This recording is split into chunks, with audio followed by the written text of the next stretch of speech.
things happen when great teachers and building principals work to make that happen.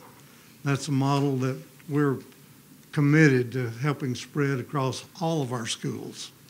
And I'm very pleased to announce tonight that Ms. Tischer will be moving to a new position when we begin school this fall. She will be our Assistant Superintendent for Secondary Curriculum and Instruction, and if you will, mentally add to that an innovation. It is our goal to spread the innovative ideas that are becoming more and more commonplace in our school system across each of our schools. And Ms. Tischer will help lead that effort. And again, we're so very glad to have you join us. I would ask our audience and our board, with your applause, please help me welcome her to the room.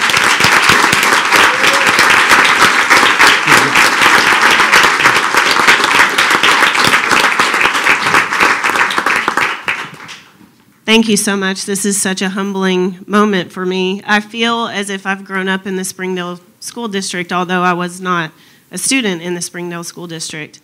My first experience in Springdale was as an MAT intern with the University of Arkansas. In the year 2000, I was assigned to do my internship at Springdale High School. While I was there, I actually was offered the opportunity to become a long-term substitute, and that led to the beginning of my teaching career. And so I began my career as an English teacher at Springdale High School, and Mr. Emerson was one of my students. And look where he ended up. I played a large part of where you are today. Yeah, yes. I wanted to point that out so that could be noted in the minutes. And so I taught at Springdale High School for 5 wonderful years. And then when HAR-BER High School opened the doors, I had the pleasure of being a part of the inaugural staff there. And I went to HAR-BER High School as an instructional facilitator. And I loved every moment of that, and I did that for a few years. And then Dr. Rollins gave me the opportunity to become an assistant principal, and I served at George Junior High. And I had your children there at George Junior High. And then I went back to HAR-BER as an assistant principal there for 5 years. After that, I experienced my first principalship at Southwest Junior High, was there for 4 years and loved it. And this year has really opened my eyes in a way that I did not expect when I transferred to be the principal at Tyson School of Innovation. I've always considered myself to be an innovative educator, one who is very student-centered and very much wanted to figure out how to personalize learning. And I always felt like I was sort of pushing the envelope. Any barriers that I don't really see barriers when they kind of come in front of me, I find a way to push them out of the way. And so being at Tyson School of Innovation has taught me what personalization really is. And I look forward to continuing the journey of personalization district-wide, and I look forward to celebrating the innovative practices that are going on around our district and continuing to grow and strengthen our programming in any way that I can. And I just want to thank Dr. Rollins and the leadership team and the school board for giving me the opportunity of a lifetime, and I look forward to continuing to serve this district. Thank you very much. Thank you.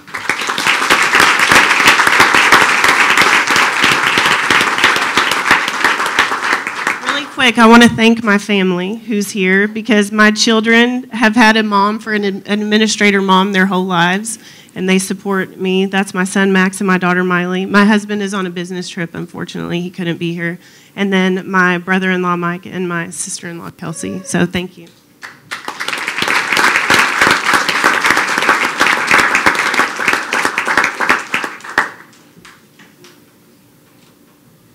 For the next section of the agenda, Dr. Kathy Morledge will lead. But if I might just take a moment, Kathy, if you'd come up and join us. There.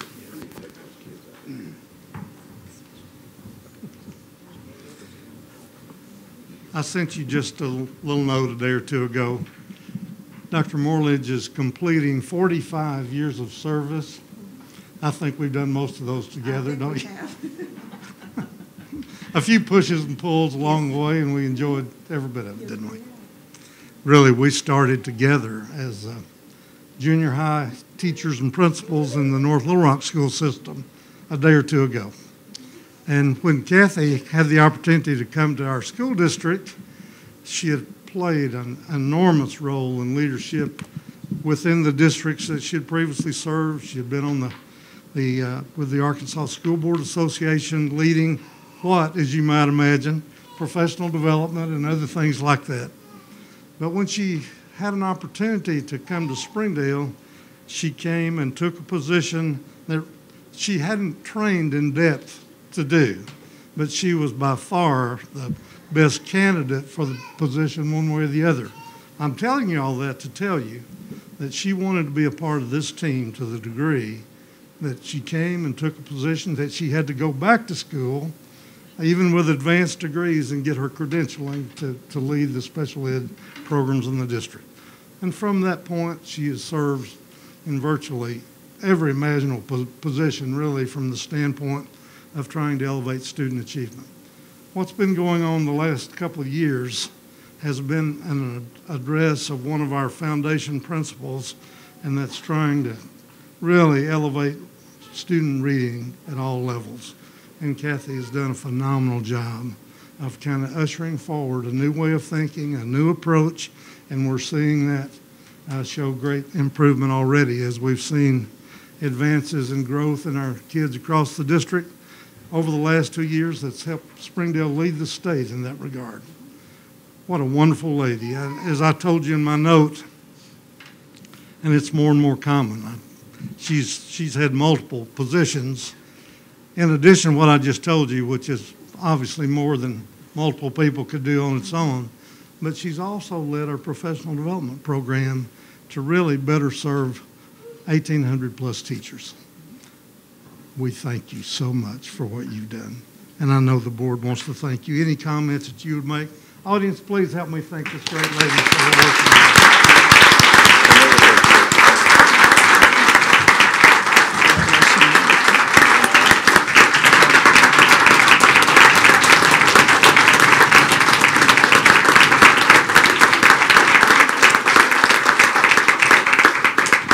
Thank you. You all are very, very kind. And Dr. Rollins, thank you for your comments. Board, it has been a joy to be able to serve you and the children and the employees of the Springdale School District. And I do mean that. It's been a joy. I've had the opportunity to learn from a whole lot of folks, not the least of which is this man over here. And I can remember it. Dr. Rollins is going to tell a story on it. I was hired to teach ninth graders about science at a junior high in North Little Rock, and we got this green as a gourd first-year junior high principal named Jim Rollins.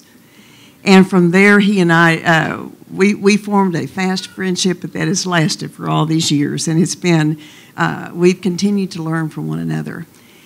I have had the opportunity to work with the finest principals in the state of Arkansas. And that's not just an exaggeration. I do mean that. One of the hats I've worn was with the Master Principal Institute from the Arkansas Leadership Academy at the U of A.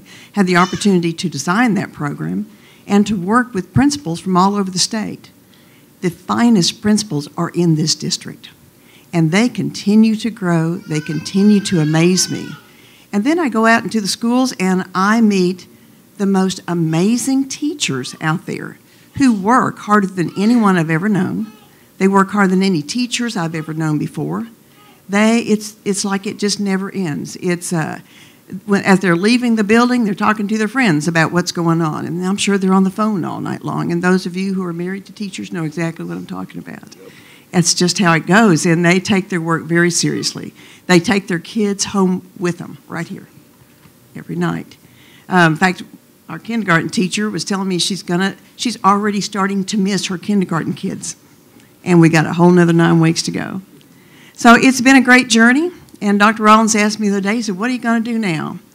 Well, I have a son and daughter-in-law and grandson, and I want to spend a lot more time with them. I want to take guitar lessons. I want to sing in the Hallelujah Chorus. I want to learn to play the dulcimer.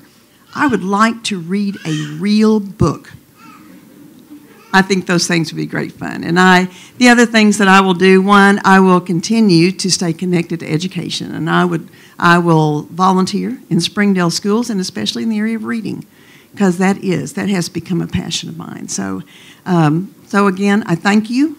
It has been a real joy the last 12 years, and you may not know this, but I started my first teaching job at Central Junior High School in the old flat building a long time ago, 45 years ago.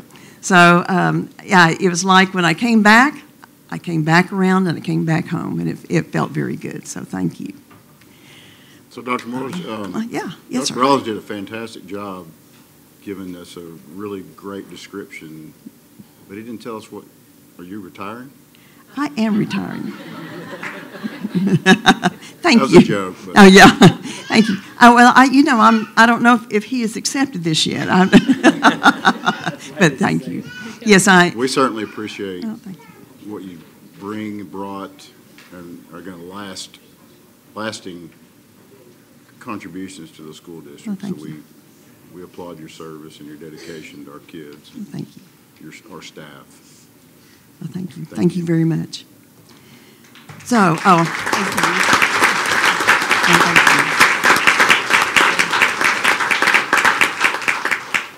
you. Well, as I said, we have the finest students in the state of Arkansas, and I'm pretty sure beyond the state of Arkansas. And one program that you've heard us talk about, but maybe you don't know much about, is the Soar Program. Camp War Eagle provides us with the Soar Program at two of our elementary schools, at Jones Elementary School and at Parson Hills Elementary School. SOAR stands for Service, Opportunity, Academics, and Recreation. Those are things that the kids pursue. They're things that they believe in. And I'll ask Mr. Ben Radisky to come up here with his kids, because not only do they get to have activities down at the Jones Center and do so much fun stuff, but they also, some of them got to go to a competition. So, Mr. Radisky? Yes. All right. Well, we want to start off by thanking you all for having us here today. My name is Ben Radisky, and I'm the director of SOAR, and it is a blessing to be in the Springdale School District. Whenever we started in 2013, we really didn't know what we are getting into, but what we have found is that this is a district that loves kids, believes in them, and wants the best for them, and wants them to believe it as well. And we are just here to help accomplish that mission of teaching every child and putting them in positions to succeed, challenge themselves, and have high expectations, because we as a program believe that high expectations yields high results from students, and we want students to believe that themselves and be pushed to do that themselves. And so one way that we do that each year is through an event called the Amazing Shake. And it's an event that is from the Ron Clark Academy in Atlanta that teaches students leadership skills, communication skills, interview skills, how to have really deep conversations, and how to keep your cool in stressful situations, kind of like this. And so we were able to hold our own competition last year for the first year ever, and some of our students really blew us away on what they can accomplish if they're just given the opportunity. And so we realized that these students need to see that there's a lot of other kids out there that are trying to do the same thing they are, and they need to have the opportunity to compete against students outside the school district. So we were fortunate enough to take them to Atlanta, Georgia for the National Amazing Shake competition. The students put in a ton of effort, not only in preparing themselves, but also fundraising their own costs to go on the trip. So they each raised somewhere between $500 and $750 apiece, and to cover the cost of their trip, registration, and just the preparation for the event. Also, Dillard's came alongside of us and provided all the clothing for the trip for the event, because the dress code for the competition is business professional, and so all of our kids, we wanted them to not have that stress on them while they're preparing for the event. But what we love about SOAR is that it's not about us, it's about the kids, and they are the real face of what we do. And so I'd love to introduce some of our students who competed in the event. We took 6 students, and 4 of them are here today. So we have Dorita Iona from J.O. Kelly. We have Yair Tercios from Jones Elementary. We have Vanna Guillory from Parson Hills Elementary. and then Samaria Hall from the School of Innovation. And so we took 3 of our current students and 3 SOAR alumni students. And our alumni students have committed to volunteering in our program. That was one stipulation of them coming, and coaching kids for our event that's coming in April. So we'd love for them to have an opportunity to answer any questions you may have and then just speak to their experience. Hello, my name's Yair Turcios, and you can ask me any questions about the Amazing Shake. Tell us what you did at the competition. Explain at the competition to us a little bit more. So it was a 13-hour drive all the way from here to Atlanta, Georgia. And when we got there, we stopped to look at the house, what we stayed there. And then after that, we went to the Coca-Cola Museum.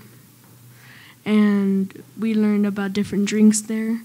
But then after that, we went to the the practice round in the Ron Clark Academy. So they opened the gates to the Ron Clark Academy, and then we got greeted by Ron Clark, and then he told us to walk to the gym, and then we saw a dragon skeleton, and it was pretty big. The academy was very big, and it was funny. There was a slide and a lot of stuff that I forgot, some things. But you had fun? Oh yeah, it was super fun. So the practice rounds, there were 3. The work the room, the dining hall, and the circle of doom. It was actually a line of doom. So the first one we did was when we get in this room, and there was multiple people that we talked to, that we start a conversation. So like the first thing I said was, what's the hardest thing that you've gone through your life? And one of them said is that children and playing video games, and I'm like, okay, that makes sense. And then the next one was the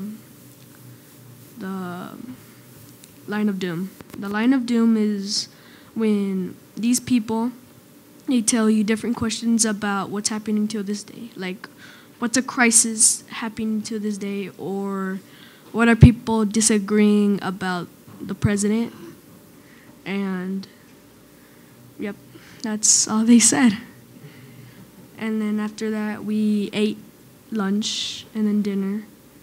And then Ron Clark announced the scoreboards about who got more points in the practice rounds, but we really didn't hear about it because he said until the first round. So, and then in the first round, there was the gauntlet. And the gauntlet was about different stations. Until you hang the bang, that's when you switch to different stations. And then there was one about the trailer. The trailer was the doggy treats one. That one really confused me, the commercial.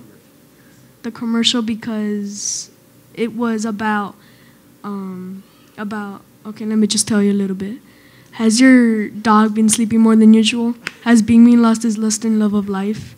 Has his tail been lagging instead of wagging? Well, if so, you need to try the Zippity Doo Dog's Diggity Doggone treats. And then it was very complicated to remember. And then let me give you some context just for what's going on.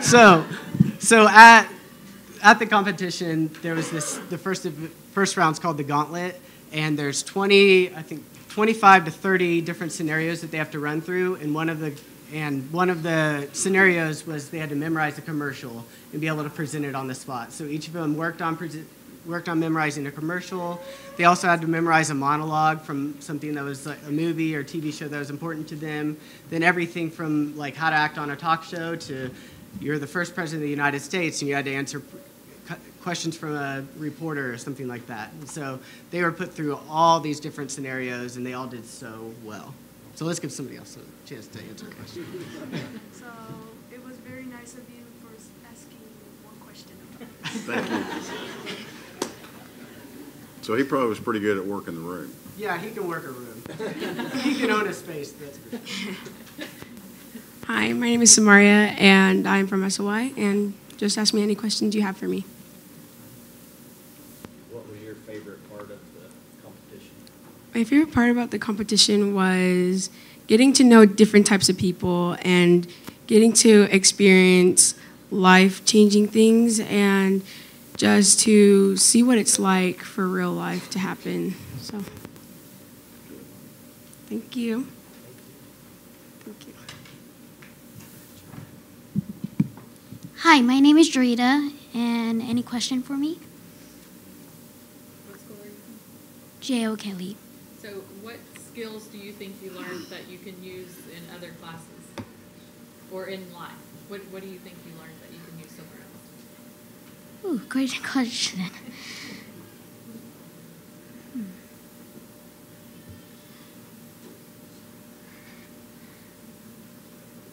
I really didn't mean to ask you a hard question. I'm just, like, I can see so many ways it could be helpful that, like, you can be comfortable in a conversation, so, like, in an interview or something.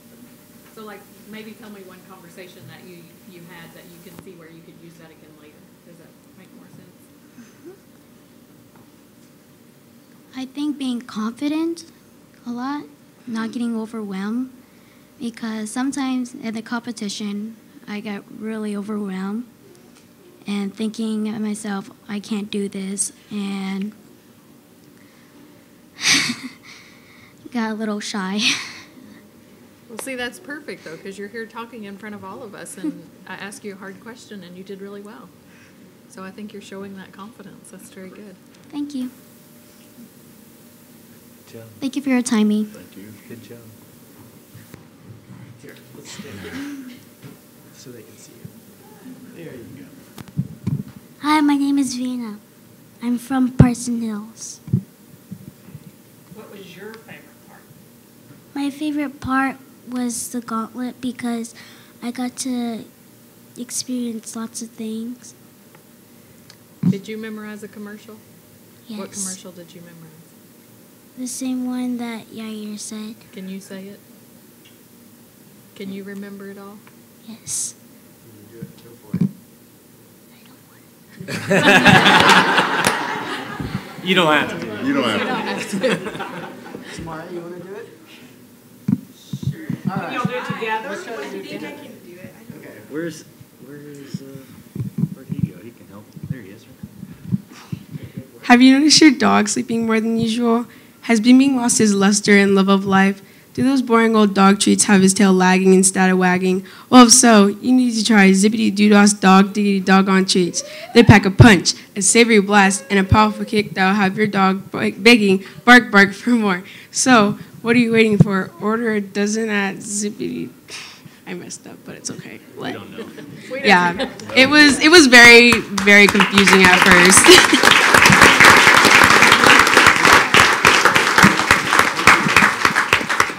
It really was incredible, and I know this situation is a little nerve-wracking, but that is what we were hoping to prepare them for, is for them to be able to come in here and know that they can do hard things and answer hard questions. And so we are hosting our own event on April 11th at the Jones Center, and we'd love to see people come and just see what we're trying to do and encourage our students as they go through our competition as well. Are there parents?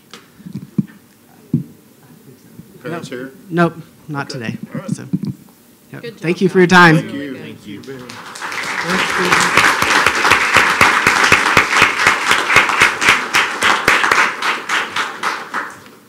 I do know there are at least 2 proud principals of those students in the room. So, Ms. Ford, Ms. Tischer.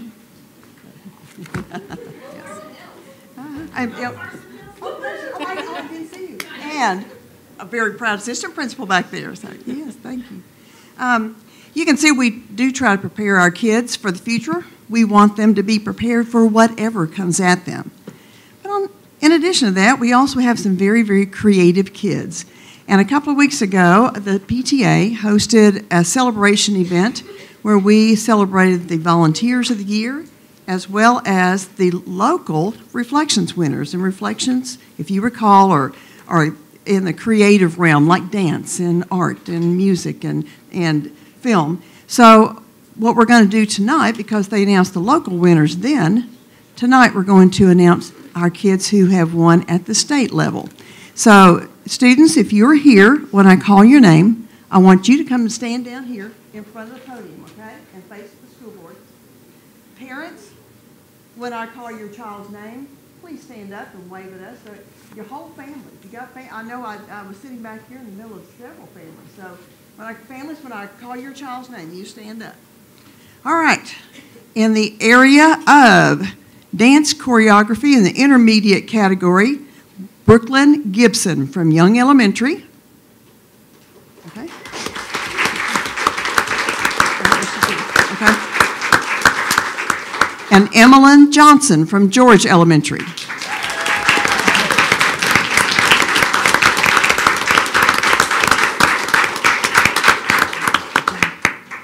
In the primary division in dance choreography, Serenity Armstrong.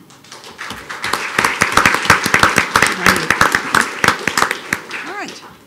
In the area of film production, in the primary category, from John Tyson Elementary, Eli Bass.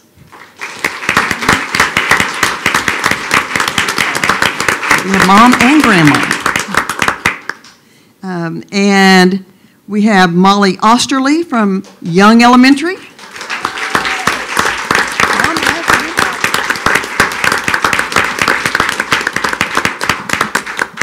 And we have Bailey Grace Magner, also from Young Elementary.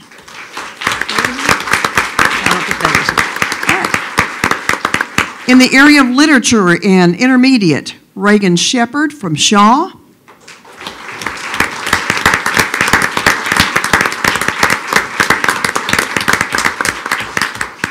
Reagan Hefner from Shaw.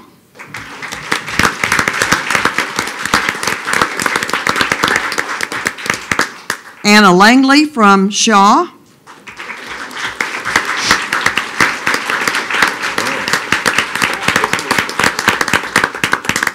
Samantha Reed from George Elementary.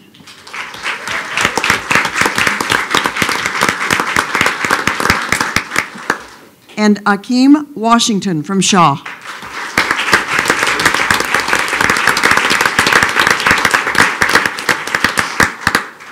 In the primary division in literature, Parker Rhodes from Shaw.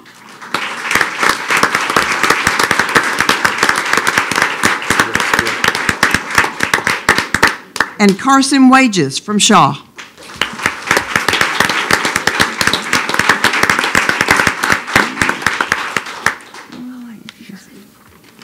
And in the area of music, we have a special artist named Findley Hall from Young Elementary.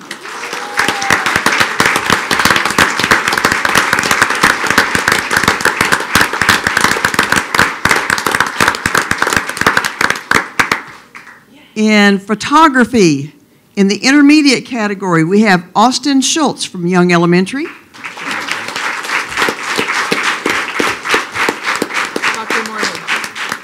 Addison Penner from Shaw Elementary.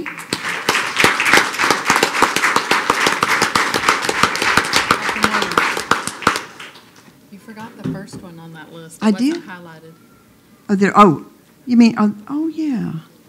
Oh yes, I do apologize. In the intermediate division, in the area of photography, Samuel Hensey from Elmdale.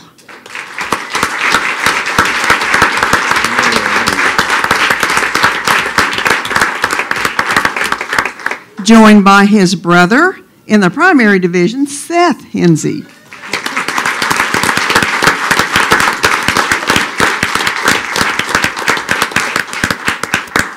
And in the primary division for photography, also Kate Thomason from Young Elementary.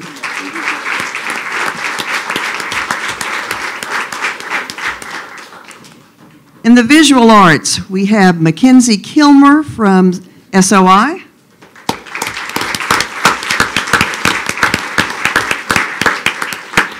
In the intermediate division in visual arts, we have Lily Van Hook from Young Elementary.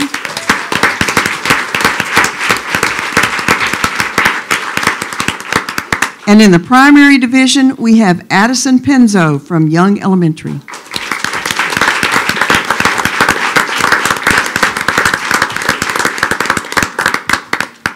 Don't we have the most amazing kids? Thank you. Yes. Okay. Oh, I'm sorry. Okay.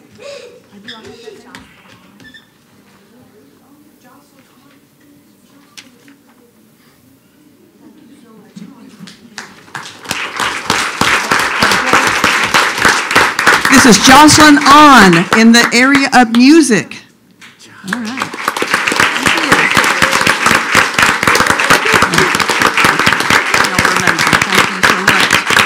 All right. Thank you. If you'd like to return to your parents, that would be great. Thank you very much. Oh, they did so good. I know. Aren't they good? We have some very talented kids. Yes, we do. Yes, we do. Moms and dads, thank you so much for getting your kiddos here tonight.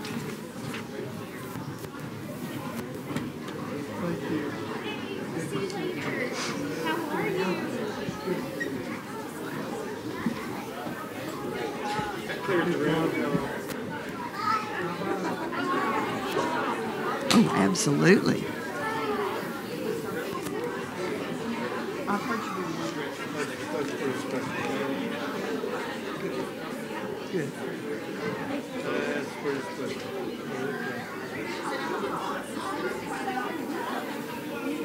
Beautiful children.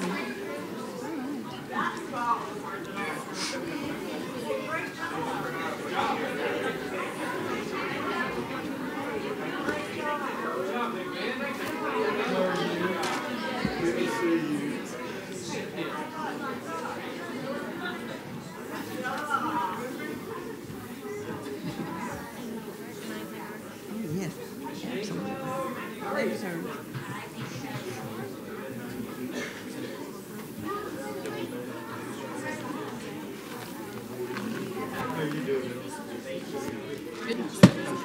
That was you I saw Sunday, was it? Yeah. I didn't know.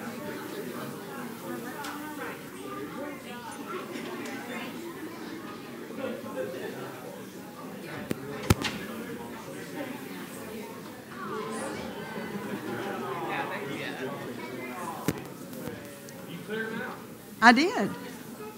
That was awesome. And they're just so amazing. So many. We have so many kiddos from Springdale. Okay. All right. I'll wait till. You have to stay till the end. Would you like for me to keep moving forward, Mr. Owenby? All right. I will do that. You've met some of these folks before, but we have some very talented math, science folks all over the district, and there are two people from Hellster Middle School who have written an article. It's in your board agenda. If you hadn't had a chance to read it, let me encourage you. It's a very good article. They did a really nice job with it. And here to tell us about the article that they wrote is Michael Tapey and Tammy Cartmell, and I believe, is Dr. Kent here? Okay, and Dr. Oh, and Miss Guthrie's back there too. I'm sorry, I didn't even see you. All right, but so these four wrote the article, but Michael and Tammy are going to talk about it. Well, thank you. Yeah, just to reintroduce ourselves, I'm Michael Tapey and Tammy Cartmell. And then, yeah, do you just want to shout out to Dr. Kent and Miss Guthrie in the back? Miss Guthrie is our instructional facilitator for math and science at Hellstern, and then Dr. Kent, I had the honor of having her for the MAT at the U of A, and then so the four of us co-wrote this article. But thanks for having us. We're really excited to be here, and just to share a little bit about it, our article was called Stop the Silence, creating a strategically social mathematics classroom, and I believe it's one of your artifacts. It was published in the Mathematics Teaching in the Middle School, which is an NCTM journal for a practitioner journal, so we were excited about that it's read by other teachers so we can share the great things we've learned here in Springdale and are able to do in our classrooms. And kind of our big idea of the article is just that we want our math classrooms to be a place of discussion and debate and rigorous conversation on a daily basis, that it's not just a once a week thing, it's not just on an occasion when it happens to come up, but that we want to structure all of our lesson planning and our goals to really create and encourage creative, resilient, and empathetic learners. So our idea is that we want our students to be able to learn from each other and to really create the mathematics rather than us just tell them what it is. And that starts by setting up a classroom of rapport and respect, not just between us and our students, but also between our students and each other. As they have ideas and they can take risks to say, hey, I think this is how the problem is solved, and then be very much okay if it ends up that's not how the problem is solved. But it gets us, it's one step on the journey to how to actually understand the mathematics. And the last thing I'll say is that our real goal is to just focus on the why rather than the what or the answer, and dig into, hey, why does this math work this way? And once we know why, how can we apply it to other situations and see how it works in multiple different scenarios or different variations of a problem that we're doing. And so Tammy's going to share more about the specific techniques that we've experimented with and practiced in our classrooms. So some of the benefits that we've seen by having a social classroom, we have students who have increased engagement, which then leads to higher growth and higher achievement. Some of the ways that we implement this into our classroom are we purposefully set up like language frames that we expect students to use when they're discussing mathematics.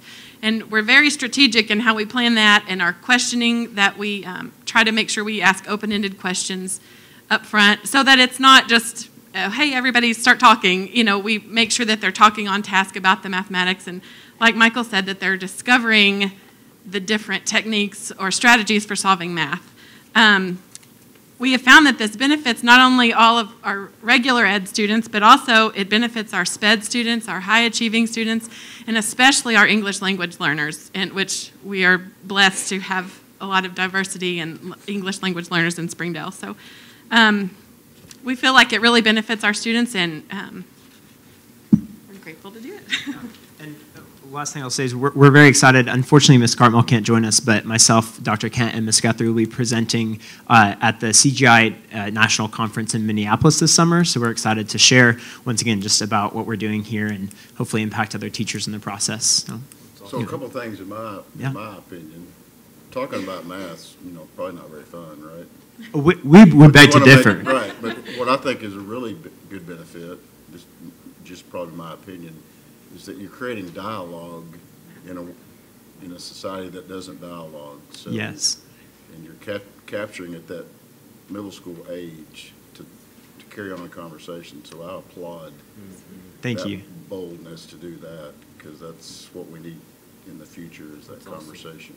They really are quite great at conversation, actually. One of my favorite memories was this year when a student said, Mr. Chapey, are we going to have another debate today? And I said, well, now that you've asked, I guess we're going to have to make sure that happens, actually. That's great stuff, right? Yeah. So do you use the questions, the great math discussion questions, are they like in your classroom up where kids can kind of brainstorm and start thinking? I mean, because that's what I like, is that, if I looked up there and I saw, anything fun, can you repeat, just thinking things that it's okay to say these in a classroom, that sometimes you might be intimidated by who's sitting. They're still in that frame of reference of I can't decide if I can talk in front of my peers or I can't, some are still there. But if they have that in front of them, it's like, okay, it's right there. She gave me or he gave me permission to say these things. I can, and then once you open up that can of worms, it's like getting them to stop talking at that point is probably hard. Well, and I think that's true. Don't remember who, but someone mentioned it earlier of when you set high standards, people will rise to them. And I mean, kids, absolutely, middle school kids are some of the smartest people in the world. And so when we're able to say, hey, if you're confused, there's a whole list of questions here, and that's okay to be confused, but now take ownership of that, and what are you going to ask? And we see our students. Well, and how are you going to learn from it? Right, exactly. Exactly. Somebody else might be afraid to ask, and if somebody does, and then they all see it a different way, and then that's just awesome. So. Well, and we just emphasize the fact that the learning really comes in the mistakes. We know that as adults, and it's no different for children, that the best learning opportunities are when you have to struggle through something and when something doesn't happen perfectly the first time, but you can look back and see, oh, I understand why it didn't work, and now let's figure out how to fix it. So. And I would also add to that we, at the first of the year, we make sure to really set the tone and create a learning environment where students feel comfortable to make mistakes and ask questions, because like you said, it really is a process, even for adults to do that, especially about mathematics, and for middle-aged students to be able to discuss and, maybe make mistakes in front of other classmates. It's a little bit of a process, so we are deliberate in our learning environment, how we set that up at the beginning of the year too. So, great job. Awesome. Thank you very much. Thank you.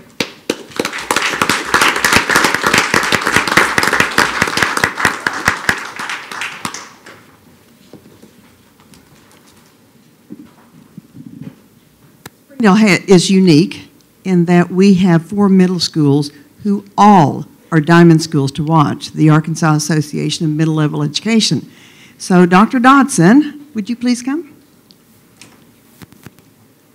I was a middle school principal once upon a time, and that's the first time I met Dr. Dodson. That's right. And she's an awesome lady, and she's going to talk to you about our Springdale schools. Thank you. Did they have a copy of this? Do you know? I don't know. So it's in there. Good. I'm just honored to have an opportunity to come and talk on behalf of Arkansas Association of Middle Level Educators. As she said, all 4 of our middle schools are diamond schools to watch. And so if you look at the top middle schools, the 16 across the state, they look at different areas, and academic areas is only one of the areas that they look at. The other areas they look at are social equity, developmental responsiveness, and also the organizational structures of the school. Do they have that team structure? Do they have a structure that's going to support that middle level learner? So they look at the whole across there. And so when you look at it's just exciting to me when you look at, when you take that academic piece for the academic achievement, and the Office of Educational Policy looks at all of the middle schools across the state. Well, 8 of those middle schools that are considered diamond schools fell into the category of top performing for growth, and that's what OEP looks at. And then when you look at all 4 of the middle schools here in Springdale, it was just it's a statistical significance that all of them are showing that kind of growth with their students, that all 4 are of those 8 schools. It just goes back and looking at like the beating the odd schools. I know some of us came up and received some of our elementary schools and some of the middle schools, and looking at the highest growth areas. But when you're looking at student-to-student data, and they're saying this student to this student, we're expecting them to grow from this to this over the year, and then all 4 of the middle schools here in Springdale. I mean, that just doesn't happen by accident. I'm just going to say we have great leadership and amazing teachers, just like Dr. Morledge said, and great leadership here. This lady inspired my work as a middle school principal years before I came to Springdale, and it doesn't happen by accident.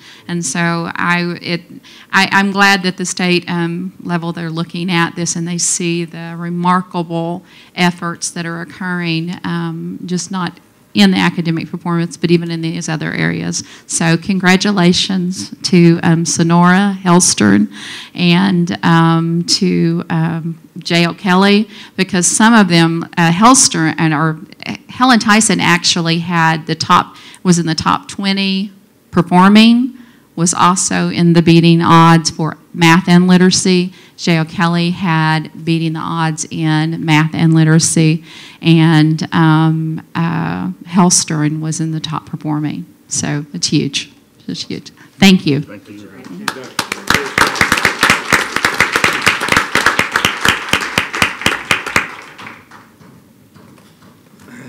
Board, we're on item D, and I would invite Dr. Smith to come down and lead this part of our agenda.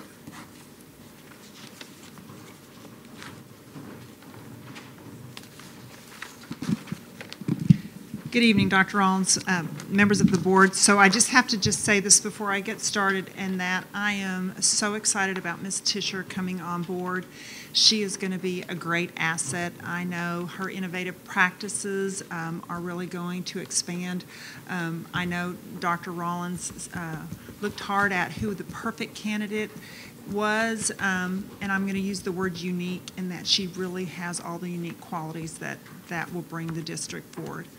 At the same time, I would be remiss if I did not say that it is very difficult that Dr. Morlich is leaving the team, because she has been not only a good friend, a mentor, but I also will permanently ingrain her phone number in whatever I do, because I know she will be just a phone call away. But she is...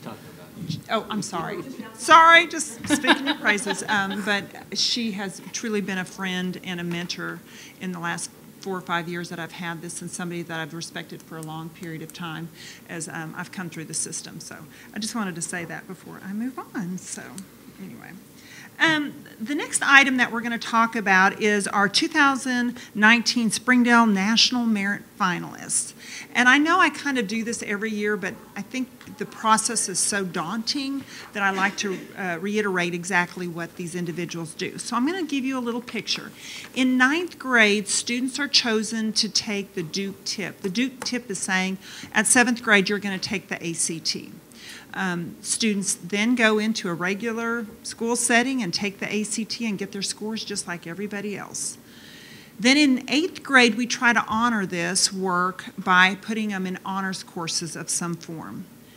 In 9th grade, they take what is known as the PSAT. The P stands for preliminary SAT. This is just a practice test to get them ready. Then in 10th grade, we decide you need another practice test, so we're going to give them the PSAT again. Along the way, we're also adding additional students to these assessments for those that just want to take it, for those that feel that they're ready to take it, and for those that are wanting to see where they are in their growth. It's in the 11th grade year that it actually changes slightly. It is still known as the PSAT, but they threw in a couple other acronyms, and that's the NSMQT, which stands for the National Merit Scholarship Qualifying Test. The 11th grade year is the most important year, and this is where the whole process starts.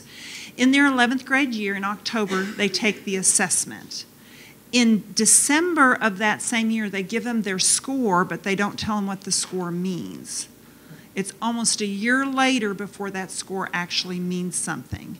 In September of their senior year, almost a year after they've taken the test, they are notified if they are a National Merit semifinalist.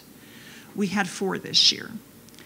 Being a semifinalist opens up so many doors and so many different opportunities for these individuals. So once they've received that, then they have a little more work to do, because they're not quite there yet. Apparently they want to assess them a little more. So at that point, they have to complete an application. They have to have a consistently high GPA. They have to write an essay. They have to be endorsed by the school official, and they have to take the SAT. And the reason they do that is they want to confirm that their PSAT score really was as high as it was. In addition to this, keep in mind, this is about the time they're trying to get all their scholarships into everything else that they're doing. They do get their score in February to tell them if they have been chosen as a finalist. We have 4 finalists. Our 4 semi made it to our 4 finalists. We are talking about less than a 1% of the United States qualify for this. The other thing is, once they have been notified, there are 3 opportunities for them to get scholarships.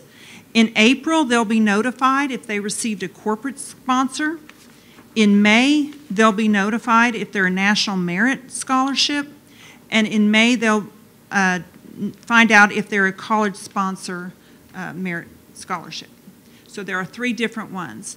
At that time, if they accept that, they are then officially known as a National Merit Scholar. So they go from semifinalist to finalist to scholar. I wanted to paint this picture because it is a very large, daunting task that these individuals do, and we do it amazing in Springdale. So at this time, I would like Mr. Mike Fontanopoulos to come forward. He is our academic coach, and he is really pushing these prestigious scholarships, and he's going to recognize these students. And if we could also have Dr. Rollins come forward. Dr. Rollins, we'd like to be able to have you get a picture with the students as well. If we could just have all of our scholars maybe come right over here by the podium, Chloe and Austin and Jackson and Sojas, and I'm just going to call you over, and Dr. Rollins will give you a plaque. So if you don't mind, come over, and Dr. Rollins, if you stay here, I think Rick will take a picture of you. And the first one is Chloe Bowen. Chloe, come on over.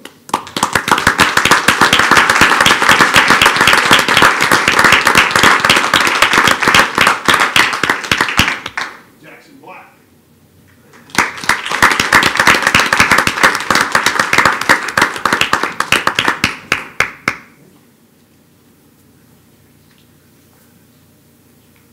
Austin, come on over. This is Austin Todd.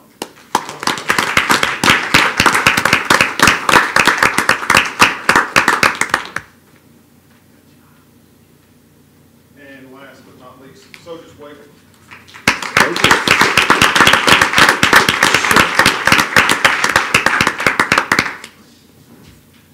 Now, real quick, I just want to recap. Let's go through this real quick. Jackson, your interests are in engineering, correct? And what kind of engineering are you thinking about as a final engineering moment? I think I'll go after some nuclear engineering at the University of Tennessee in Knoxville. Correct. Austin, engineering as well? Yes. And what kind of engineering? Probably mechanical, I think, but I might end up double majoring in German or English. Awesome, good for you. Well, you've already got one language underneath your belt. You got Spanish already, and English, and another one. German. And German. Very good. Very good. Cool. What school? That's still up in the air. You have it down to final 2 or 3, or? Yeah, I have a few that I'm waiting to see acceptance on, but I am already accepted to the U of A, so we'll see. Very close. In a perfect world, where would you go? If you could pick anywhere you wanted to go? Yale or Princeton. Okay. Very good.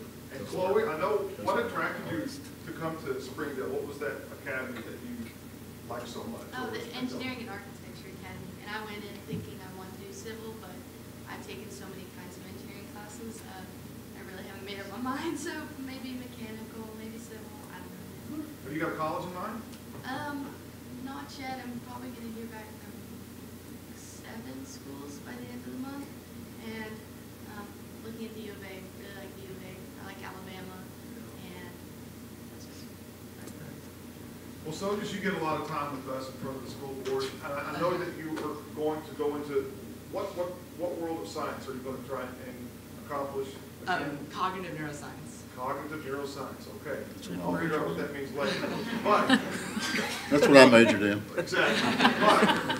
But I know this. I was chatting with you guys. I'm so impressed with him, and I had 3 of these students in class, and I'm still just so impressed. The other day we're doing a Duke Tip ACT boot camp with 7th graders. So I just walked out there and did the math section, and I'm telling you, he was like a seasoned math teacher in front of these kids. He's incredible. But I found out while I was chatting with you that you got a double major in mind. Yes. What's the other major, young man? Theater arts. Yeah. Theater arts? What are you going to do with theater arts? I've always been well, actually not always. I started debate in 9th grade, and I've been doing it for 3 years. And then this year I completely switched over to forensics, which is the acting side of it.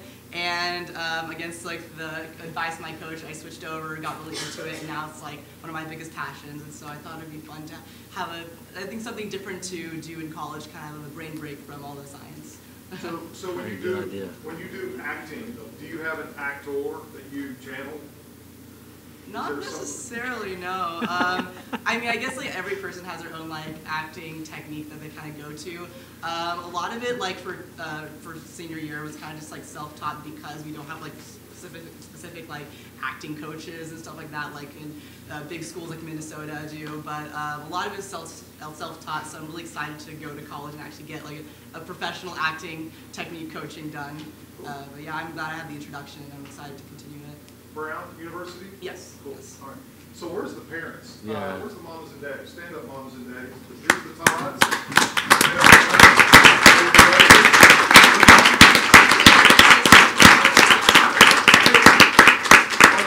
Are there any teachers? Where's the teachers and administrators that are behind these kids? Let's see them. Let's stand up.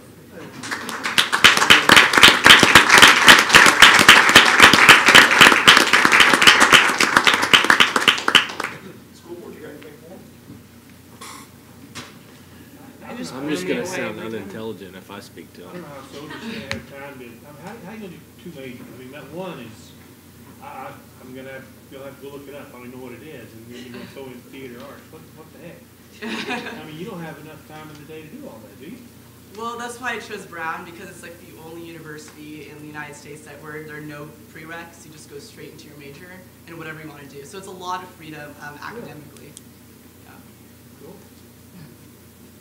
I'm hoping to keep at least part of you back here at the U of A because we need you, especially the engineering department is amazing, and so we hope to hear back from all of you where you end up and see what amazing things you're going to do in the future. It's exciting. I'm sure you've been told this numerous times. I mean, everybody's super proud of your accomplishments, but what we are really proud of is how you handle yourselves in front of adults and your peers, and then being great ambassadors for Springdale schools and the city of Springdale. Huge accomplishment. Yep. We're No, proud you're of you. proud. Thank you.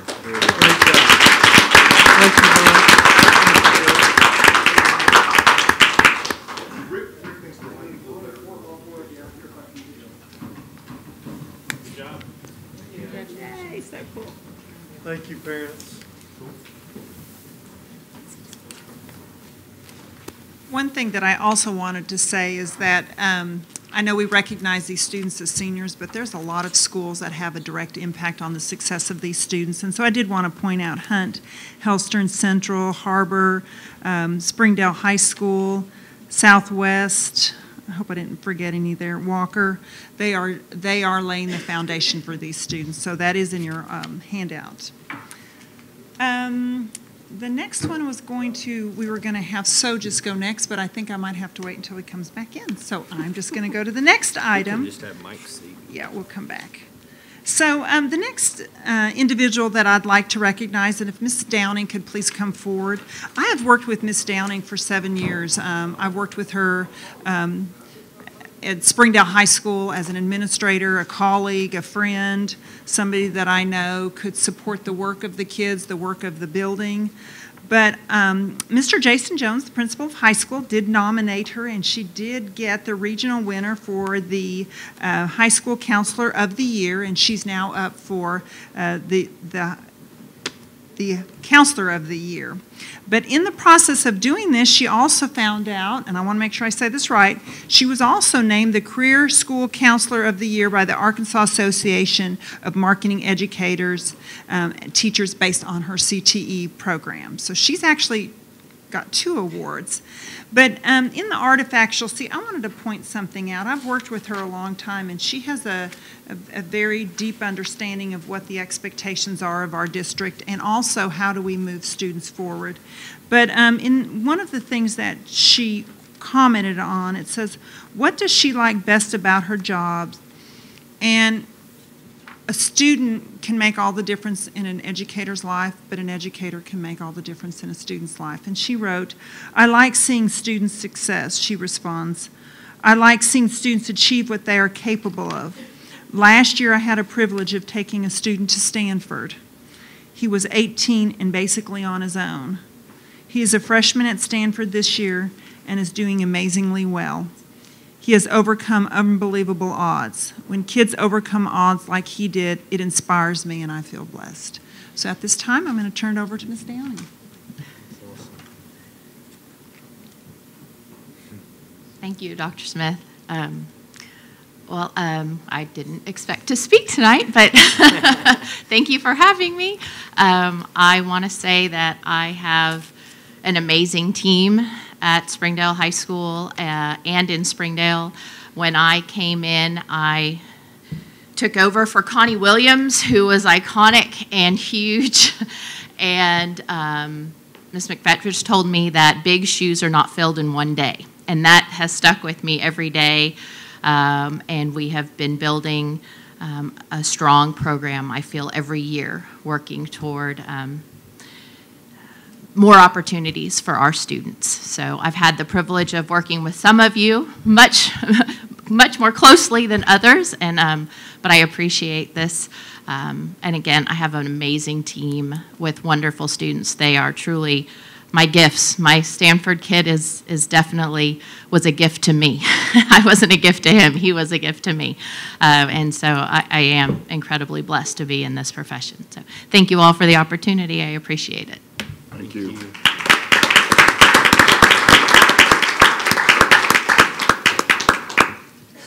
And if I could have just come forward, please. So I want to give you a little background again.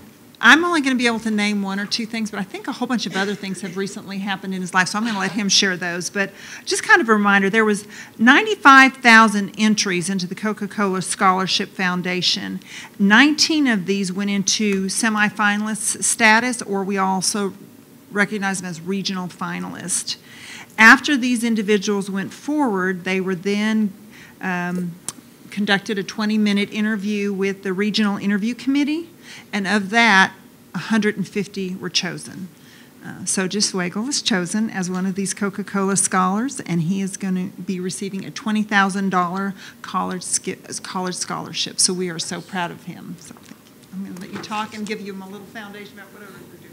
Yeah. So yeah, the Coca-Cola Scholarship, I was really thankful for getting. It was a really extensive process. It's one of the well-known merit-based scholarships just because they completely just focus on merit, and that's it. So it's basically just a need-blind process, and the first part of the process is filling out a basic application. It's very quick, no essays, just filling out just the taglines of the clubs and extracurricular activities you're involved with, and that's basically it. And you just submit that, and then after that, they come back, and I believe Dr. Smith talked about maybe 19,000 semifinalists they chose, and so out of the 50,000 that applied. So obviously it's already gotten very selective just from that first step. But once you're a semifinalist, that's when all the work kicks in, when you have to actually do all the essays and all the fun stuff that no one really wants to do. And you have to go more in depth with your extracurriculars, the leadership activities you're involved with, how exactly you what's your role in all of these activities that you mentioned in the first part or the first step of the scholarship process. And after that happens, then you are termed a regional finalist, which is the top 250 kids that they chosen from all around the United States. And after that, then you have to do a 20-minute interview. And the 20 minutes actually go by really fast. I remember when I did the interview, it flew by really quickly. They basically asked questions about the application, maybe that they didn't understand or were confused about or just wanted more details.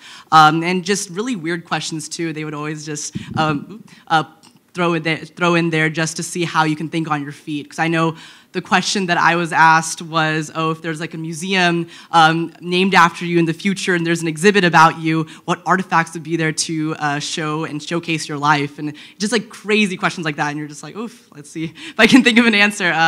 But it was a really interesting process, really long, extensive, but I'm really glad it worked out in the end. All of my hard work was paid off. So I'm really excited to go to Scholars Weekend now. That's April 4th through 7th, so it's coming up pretty quickly, and I'll be able to meet all the other wonderful Coke scholars from around the country. I'm really proud of Arkansas because I believe there are 4 Coke scholars from Arkansas this year, including me. So that's like, I'm pretty sure a record, I'm not sure, but I know in the past it's been like 2 or 1, so like 4 is just incredible. It was me, a girl from Fayetteville, and 2 students from Little Rock. So it's really exciting to see them as well as all the other Coke scholars that we've been talking through on Facebook, but hopefully it'll be fun to see them in real life too. Ask that unusual question again and then answer it for us.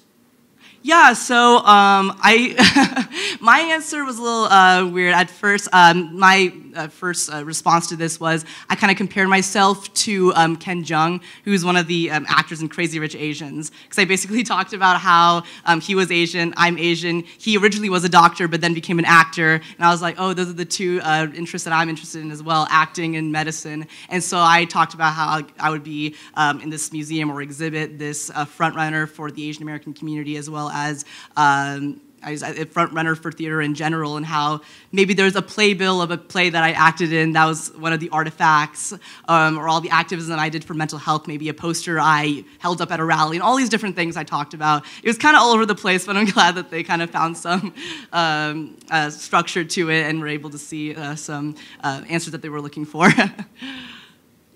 Was the interview on the phone, or was it in person? Yeah, it was through Skype, and there were three, I think it was one person who was like part of the executive board of Coke Scholars, who was mainly in charge of it, and then you had two people who were Coke Scholar alumni. So they had received the scholarship in the past, and now they were like professors at these top universities. So it was kind of overwhelming at first to see like these really professional and expert people right there in front of you. But they were very good at making the interviewee comfortable, and kind of just made it more of a conversation than just an interrogation. Is there an overall winner, or everybody's on the same level now? Yeah, everyone's on the same level. So to narrow it down from like 50,000 to 150, I think they're like pretty done now. They're just like, that's good enough. One of my daughter's friends was a Coke Scholar, and oh, watching wow. her throughout the whole year and get to meet and she would run into fellow Coke Scholars all over the country. Oh yeah, definitely. And yeah. It's been watching that one of the most bonding groups that I've seen before is, tied in with a scholarship. So I'm anxious to see how you, all the friends that you meet and the opportunities that you get through it, because it's been fabulous for her, and I know it will be for you too. Oh yeah, because I know like just from the people who've also gone Coke Scholars in the past, they were talking about how the scholarship weekend, April 4th through 7th, that's like the main place where you can get internships, and so I'm really excited to make those connections while there. But one more thing before I go, I just wanted to kind of do a little advertisement for something that I just came back from. I was just in Washington, D.C. for like a week, and it was for Washington Week for the United States Senate Youth Program.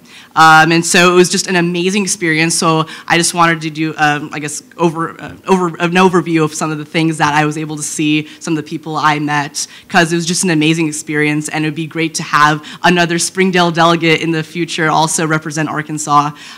So basically, the United States Senate Youth Program is a government program that involves encouraging a lot of political knowledge and education of high school seniors and juniors, and there are 2 delegates that are chosen from each state, as well as DC and Department of Defense educational activities. And so it's a very extensive scholarship. It's a $10,000 scholarship, as well as this once-in-a-lifetime trip to Washington, DC. And when they say once in a lifetime, they really mean it. I know whenever I was there, just the speakers that we met, because at first, on the first day we met Jack Warren, who is the executive director of Society of Cincinnati, one of the biggest patriotic organizations in America, and he talked about how we can reconcile patriotism as well as the past scars on our nation's history. And you have all these different speakers who talked about amazing things, and of course the high-level officials like Secretary of Housing and Urban Development, Ben Parson, also talked with us, as well as Secretary of State Mike Pompeo, who also talked about conflicts abroad at the State Department, and we were able to do even like a diplomacy simulation as well, which we were able to participate in, all the delegates. So that was very, very interesting and fun.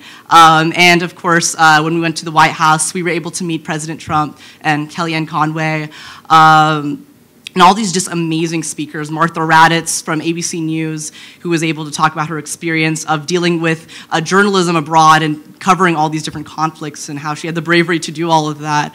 But I think the main thing that I remember from USSYP is just the amazing kids there who are also really into government and politics and making a change.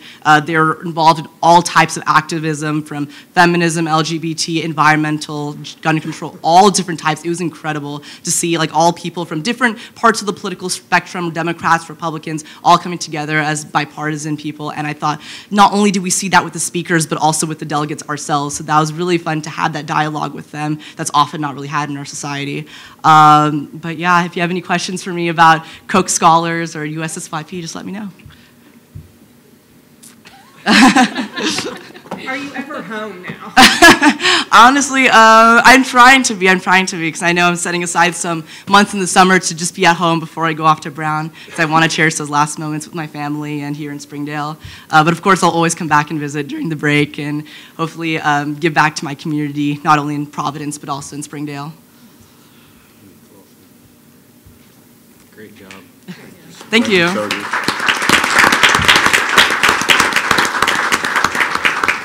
And I will artifact from my time in the United States Senate Youth Program. It's a certificate with the senator's signature. Who was your favorite speaker? Probably the last day was Paul Selva, I believe he was the Joint Chiefs of Staff, and he was just so personable, because not only did he talk about like the policy of dealing with military and how they have to get all these briefings and how they deal with all these conflicts like Yemeni Saudi Arabian conflict, et cetera, et cetera. But I think he also talked about how he balances work and personal life, and how like he goes home, he reserves the time just to play the guitar for an hour, just fun things like that. He was very relatable, so that was a great speech. Thank you so much. Thank you. Thank you. I was telling his parents when they came, we need chairs for them that have this one. Little name plaques on their chairs. A name plaque with Tojas and Mom and Pat. I like how he's like, yeah, I was in Washington, D.C. last week. No, he's No gonna, big deal. The Coke Scholar. They will end up giving him Mr. President, we're on item E on the agenda, and I would invite Ms. Lynn Ryan to come forward. Lynn will be the moderator of our focus session this evening. And Lynn, I want you to know how much all of us appreciate your bringing this group together and continuing our really focus on innovation. So thank you so much. Thank you, Dr. Rollins and the board for having our team here tonight to present on innovation, and we will go through right now we are on the final staircase, top step, the innovation ready. When we are innovation ready, we are seeking knowledge that will support new and unique ideas to reach our students in more effective and exciting ways. Tonight we're going to be hearing from teachers, principals, and students from 4 different schools: Walker Elementary, Westwood Elementary, Helen, Tyson Middle School, and HAR-BER High School. Each school will show innovation ready and resilience in their individual schools. You should have a note card in front of you so that if you have any questions or comments regarding our presentation, you can make notes on those and get those to us, and we will answer those questions. All right, so you've had already, we've been working on the 8 characteristics from the Innovators Mindset by George Couros.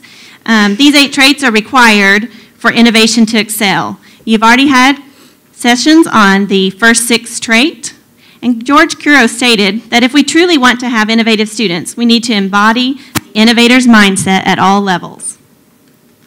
Oh, go back. So the first one that you heard about was being empathetic. We have to put ourselves in the shoes of the learner. We have to understand whether or not the instruction is working based on the learner's perspective. Then in step 2, we had to be problem finders. If we want to be innovative, we need to look at questions first. And number 3, we looked at being risk takers. Many would argue that the best practice is the enemy of innovation. To be truly innovative, you have to sometimes go off the beaten path, and sometimes that can be a challenge. And number 4, we have to be networked. Innovation does not happen in isolation. We have to work together, and that's what being networked means. Number 5, we have to be observant. This is a practice that those that are innovative are always doing. We're constantly looking around the world, looking around at others, and gaining new insights and ideas that will impact our learning and our work. And then number 6 is creators. And without action, ideas simply fade away, and creators are ready to step up and take action. Which brings us towards our one for tonight. Tonight's focus is on resilience. You will see how the trait of resilience is displayed in students and teachers from elementary to high school across the Springdale School District. Things do not always work on the first try, and you're going to hear about that tonight from our teachers and students. Being resilient means that we are looking for what tweaks and revamping that we need to do in order to make things work. To simply try something and give up as soon as it fails never leads to innovation. Resiliency is something great teachers model daily in their teaching as they turn good ideas into great ones.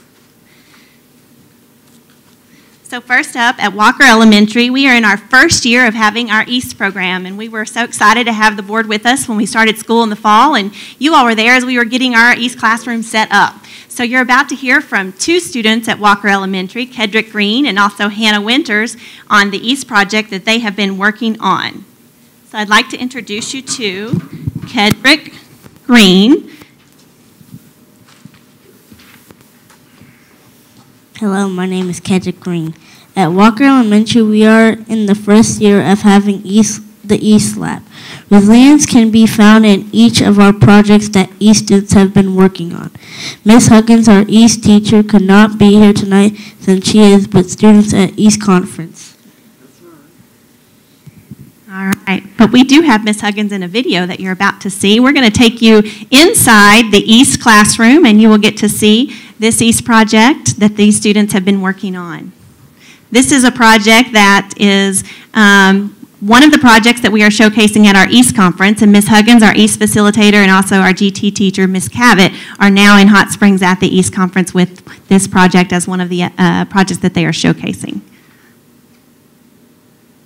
All right. So, this is our video that will show you EAST in action at Walker. Hello, my name is Joe Huggins. Hello, my name is Kedrick Green. Hello, my name is Hannah Winters. And we are part of the EAST program here at Walker Elementary. This is our first year for our EAST program at Walker. We are blessed to have this program at Walker Elementary. We have had to learn a lot to be part of the EAST program. For every project that we have implemented, we've had lots of successes and lots of failures. So, as a program, we've had to learn to be very resilient, and the fact that we continue to learn from our mistakes, and we just have to get better and better and better, and we have to teach ourselves to use technology all by ourselves. Being resilient means we don't give up when we encounter a problem. The project we like to tell you about is our Lego families for the Children's Hospital. We had several students who showed interest in serving the hospital in any way that the program could assist. After talking with the doctor at the hospital, we learned that several of the children who are housed there or confined to the bed for the majority of the day. One of the third grade teams came up with designing Lego families that looked like the patient's actual family. We thought that this would let the patient lay in bed and still have something he or she could do. Having the Legos look like the patient's family was actually a bit challenging. We started with trying to 3D print all the Lego pieces and assembling each Lego. This didn't work out as we expected. It took a long time to print the pieces, and it was really difficult to snap the small pieces together, so we went with Plan B. Our EAST classroom purchased 500 small Lego minifigures and went to work on customizing the figures. By 3D printing hair and printing stickers for shirts and logos.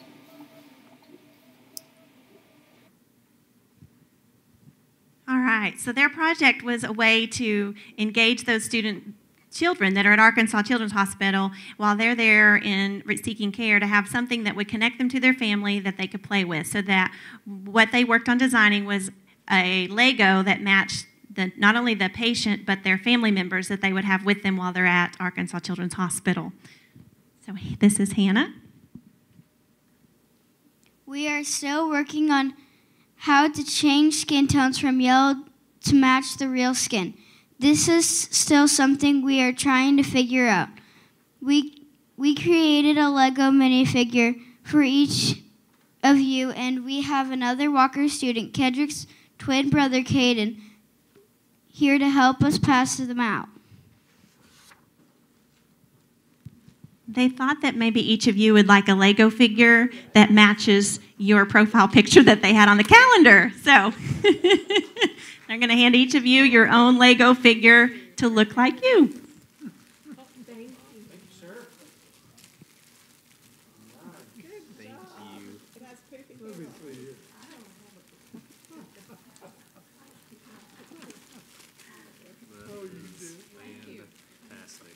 right. At this time, I would like to introduce Mrs. Janet Harris, and she will be here to talk about resilience at Westwood Elementary. Good evening, school board. I'm glad to be here with you all. And I'm going to introduce Ann Richards. She's a kindergarten teacher at Westwood. And I have to tell you, when I read that we were going to be talking about resilience, I have to say that I have a lot of teachers and students that I could be talking about, and Springdale's full of resilient teacher and students. But when I read this definition, and it's the last line, it made me really think about Ann Richards, and that is, the last line is, this is something great teachers model daily in their teaching as they turn good ideas into great ones. As you see, or we'll see, Ann, in the last 18 months, has done all of those things that you see on the board. She has done all of those because she is very innovative, she's very resilient, and she's continually looking for ways to improve her teaching and make it from good to great. And Ann's going to tell you a little bit more about the things that she has been doing. Because of her resilience and her Innovators Mindset, her students are learning more and more. She is a kindergarten teacher, so without our kindergarten teachers, none of the other things that we've seen tonight can go on. And so I have to really applaud our kindergarten teachers, all of our teachers, but when we set a great base, then we can really grow our students.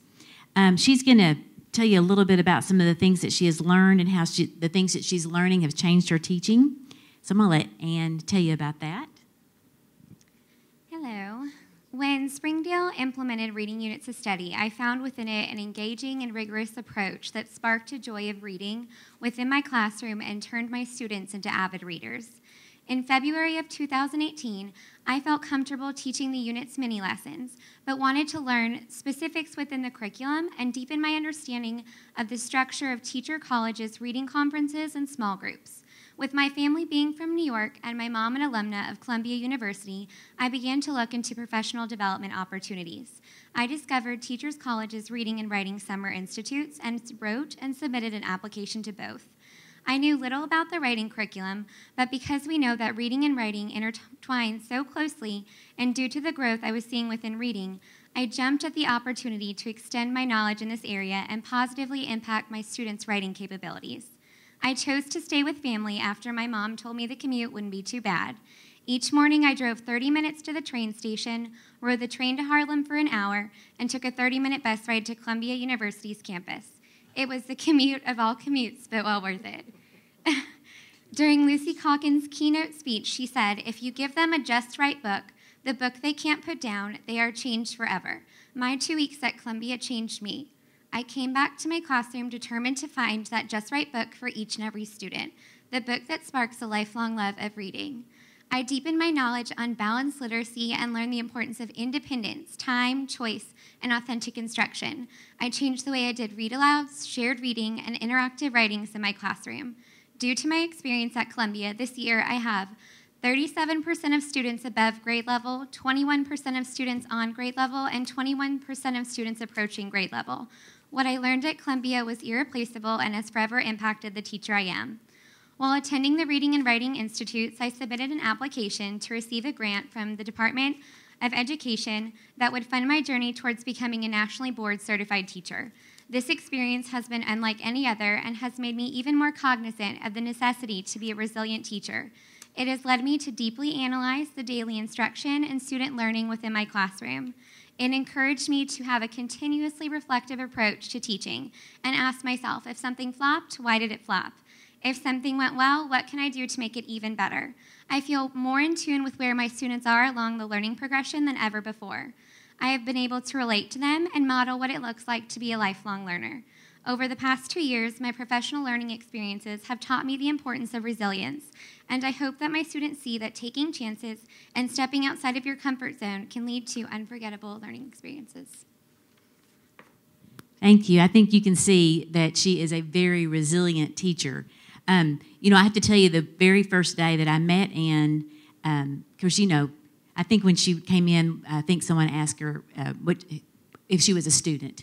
And that was kind of the same thing when I met her. And she has just been, I mean, an amazing teacher. I have just been so fortunate to work with Ann. she reminds me a lot of the Maya Angelou quote, "Do the best you can until you know better, and then when you know better, do better." And I wanted to show you a picture. This is Ann and Lucy Calkins in New York City that we posted on our Facebook. And she sent that to me like right after she met Lucy Calkins. And she was like, "Oh my gosh, I've met the most wonderful person." And so it's been a lot of fun to work with Ann and to see what all she's doing with her kids. And her classroom was great when I came, but it is fantastic now. I'd invite any of y'all to come over and see it sometime.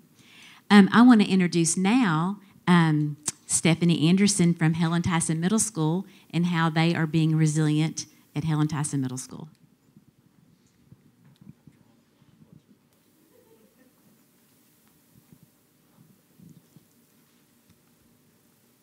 I'm not sure if you can see, but I think it looks like me, especially that hair. Good evening. Thank you for letting us be here and talk about innovation. I have to say it's definitely an area where I'm always trying to grow. But when you work with awesome people in this district, students, staff, teachers, it's not hard to find someone to reach out to. So when looking at Innovators Mindset, and George Couros, when he said, innovation's not about the mindset, or is about mindset, not your skill set. And that is so true, because if we all just had to take with what skill set we were given and not be able to think outside of that, we would be stagnant and not grow. So I really just want to give credit to a 7th grade student, Kylie Allred, who kind of has taken on this project that we're working on at Helen Tyson. Derek Shacklet, he's an English teacher, not a technology teacher, not the East facilitator. Karen Vining, who's really our technology manager. Brittany Berry, East facilitator. Also Missy Martinez, who we reached out to her and just said, "Here's something we're wanting to do. Can you help us?" So I'm going to let the video play and then kind of wrap it up at the end. It's about our barcodes and QR codes that we have used with students at Helen Tyson.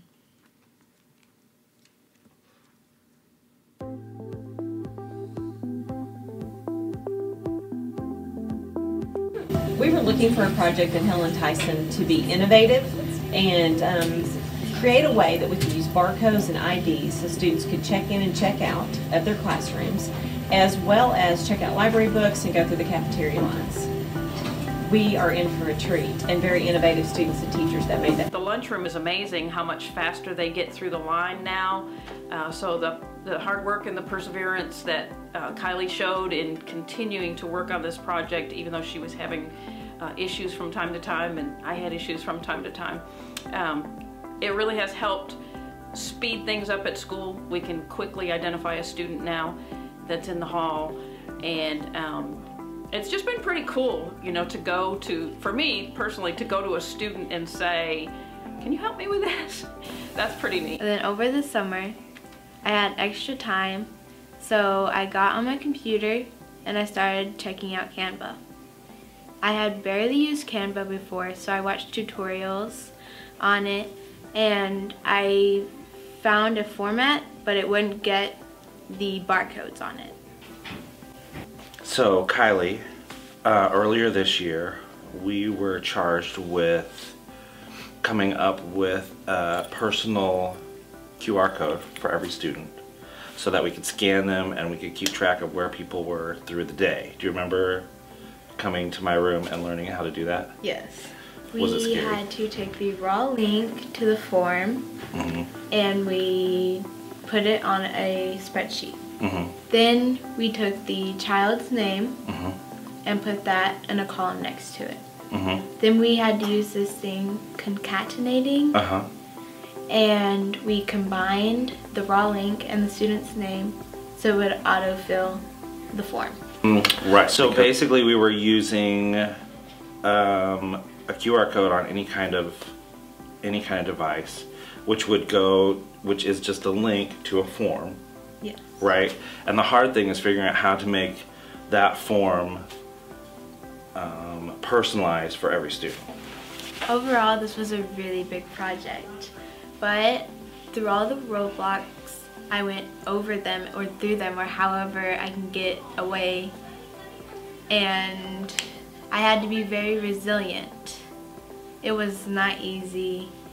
I did want to quit at times, but I didn't because my teachers and students were very supportive and they would help me whenever I was having trouble.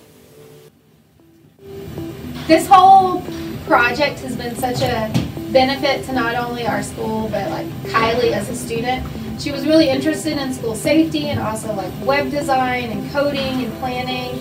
It's helped her with her professional communication and organization. It's just been really great to see her self-directive and really innovative and creative, and even the ideas she has to make the IDs smarter and do things like increase parent-student communication. I think it's going to go a long way in really benefiting Helen Tyson, but also her as a student in the future.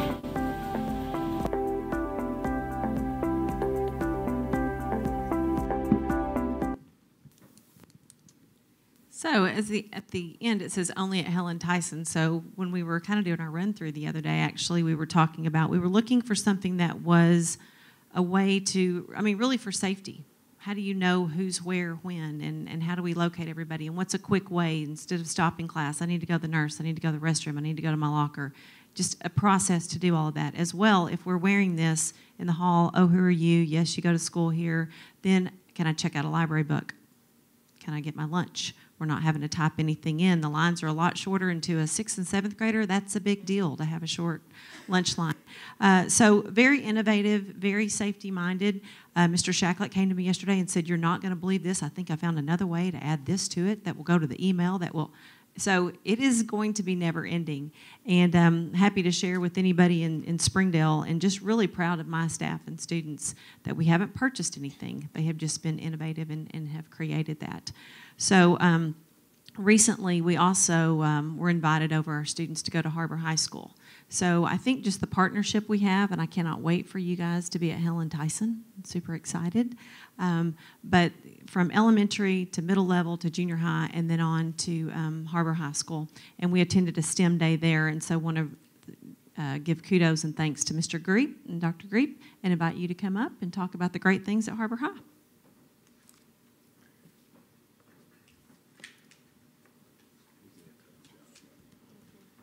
Well, Dr. Ollens, members of the board, thank you for the opportunity to share tonight.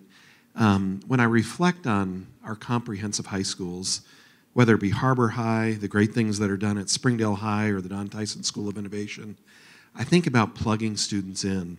And last week when you were at our school board luncheon, we had the opportunity to really showcase just a fraction of what goes on at HAR-BER. But the idea behind it is when students find their passion, when they get plugged in, the resiliency kicks in because of their natural connection. And so I'm going to showcase a video that highlights 3 of our students. These are 3 students that were able to get plugged in, and their passion just took off. So again, thank you. Join DECA because it's a great experience for the students to learn and grow in relationships with their peers. Even if you don't pursue something in business, it's still a great asset to have, to being able to talk to people who have more authority than you, but be able to present things to them. How to be professional and how to act in an interview in front of business leaders around the world in general. People who have that authority and just be able to talk to them and have a comfortable conversation with them. Debate has shown me, especially my first year, how to communicate with others, especially learning how to grow my confidence, because my sophomore year I was a very shy person, but now I can speak confidently. I have no more troubles when it comes to terms in speaking publicly or speaking in front of a lot of people. So in debate we do debate rounds. We learn different styles of debate, and that's we have to learn how to interact with others and be able to communicate but also argue with them. And especially it's a very competitive setting, so you learn not only how to be an argumentative speaker, a competitive speaker, but a clear speaker. If you're considering joining debate, join it. Because even if you don't like competing or like the class, the things that you can learn, such as confidence, speaking, characteristics, those things can help you later on in life, especially when it comes to terms with trying to interview for a job or trying to interview for something else that could help further your career along. Before I joined theater, I was really a less communicator. Like, I didn't understand how to truly have confidence when talking to someone. But being in theater and on stage and just reading and memorizing scripts and stuff, all that hard work and dedication put into that helps me to be able to gain more confidence when I'm talking to someone or in a crowd of people. For my future, I've always wanted to be in film and to just make movies and stuff like that. And I feel like learning the arts of theater can help me obtain that goal that I want to reach.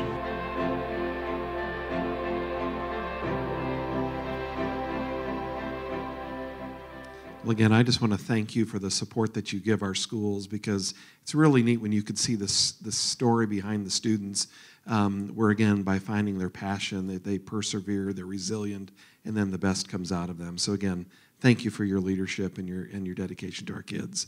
I'm going to turn it over to Miss Ryan, who will take us to our next piece. All right. Tonight you've seen how students and teachers demonstrate resilience from elementary to high school across Springdale. And our students and staff, when faced with challenges, they do not give up. And you can see that tonight in what you were able to see from our 4 schools that we showcased, but it could have been any schools up here to see how our teachers and students think outside the box and do whatever it takes to meet the needs that are brought before us in Springdale. And so that closes up our resilience. And next month's focus session will be on our final trait, which is the 8th trait, which is reflective. Reflective teachers and students often ask what worked, what didn't work, and what can I do next time. So you'll get to learn from that next month. I want to thank you, board, and Dr. Rollins for allowing us to come here and share with you tonight. And I also want to recognize the families that I have here, and I know that there may be others that were represented in our focus session. We have the Green family. Please stand, the parents of the Green boys. And then we have Hannah Winters has a grandmother here to get to celebrate her tonight. So thank you all very, very much. We appreciate it. So I would always like to take a minute to thank the kids and the parents that are here. This is a great opportunity. The information that's presented is important from the staff and the principals, but it's really the kids having this opportunity to be up here. And there's a great example of patience and resiliency right there, as it is almost 7 o'clock, so you guys need to be really proud of your kids and just super work. Thank you for being here. Thank you all very much. And thank you for our Legos. Yes. Oh, you're welcome. Excited about They had fun making them. I don't know if you noticed, but whenever Mr. Hutchinson walked in, they called you by name and said, oh, he's really tall. They've memorized your faces with your names now, so thank y'all very much. That's great.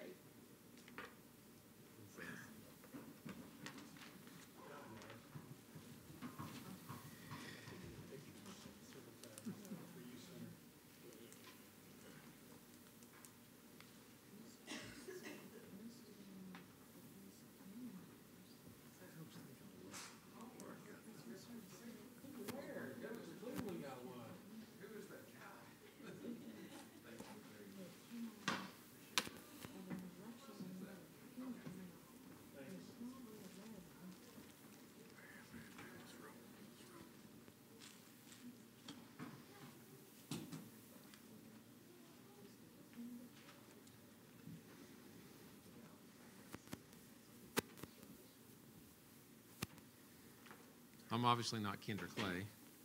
Kendra's home with a sick one. So I told her I would pitch hit for her. Pinch hit. It's the oldest.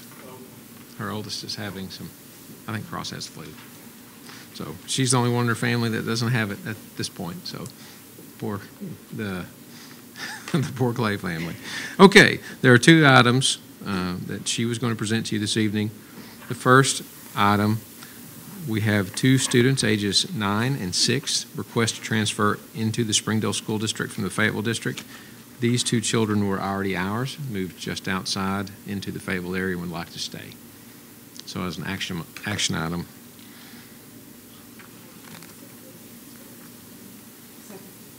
We have a motion by Mrs. Crook and a second by Mrs. Crook to accept the transfer as presented. All those in favor? Aye. Opposed? Okay. The second item is a resolution I think you have in your packet. No one filed to run against Miss Creek, so yay, Miss Creek.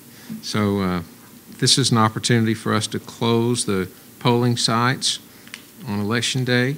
We do need action, but the resolution would allow election to be conducted by early voting and absentee ballots. That is a action item if you... Make a motion to approve the resolution stating that the district will not open any polling sites May 21st, 2019 for the school election. Absolutely. So we have a motion by Mr. Emerson and a second by Mr. Hutchinson. She just needs one vote. Right? Yes, someone needs to vote. Somebody We've had that in the past in this state. Aye. Mr. President, do you have the resolution to sign? Or would you like to have this be the... Dr. Rollins may have provided you with a resolution. Do you have it? Okay. All right, then I won't provide it. Thank you.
Isn't it fun?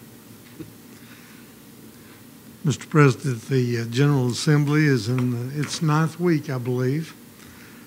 I would tell you that Senate Bill 349, which we were quite concerned about, at least has been reported to have been pulled down.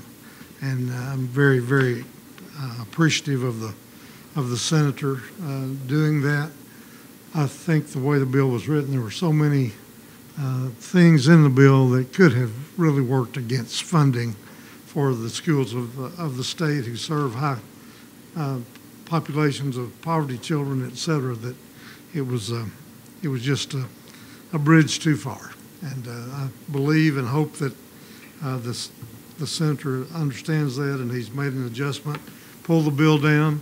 We may well see a different version of the bill, possibly as early as tomorrow, but hopefully it would be a significantly altered bill. I would give you one other bill to focus on. And again, the sponsor of the bill may have had one perspective in mind when the bill was written, but there are so many other things that can happen, especially to districts who are serving high needs kids. I would call your attention to Senate Bill 1309, or excuse me, House Bill 1309. This is a bill by Representative Lowry. We've talked a little bit about it in the past.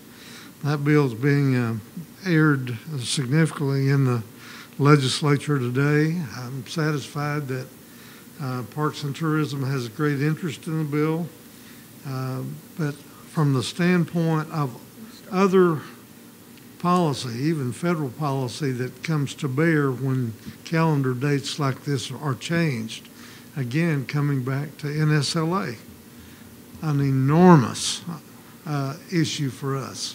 We need time to work with families. We need time to make sure all the free and reduced lunch forms are filled out. That lays on top of a period of time that one has to make free lunches available for children, et cetera, before parents sometimes really take an interest in the bill. So if this bill would pass, it would move the starting of school closer to the end of August as opposed to that second week in August that we've grown accustomed to, et cetera. So we need to look at House Bill 1309. I think we really need to have the best perspective on the bill. It simply changes starting of school date. And Dr. Cleveland, where are you? If you read the bill closely, you can see that any waivers pertaining to calendar would be removed in this bill. So it would, it would have it appears that the waivers would be taken away.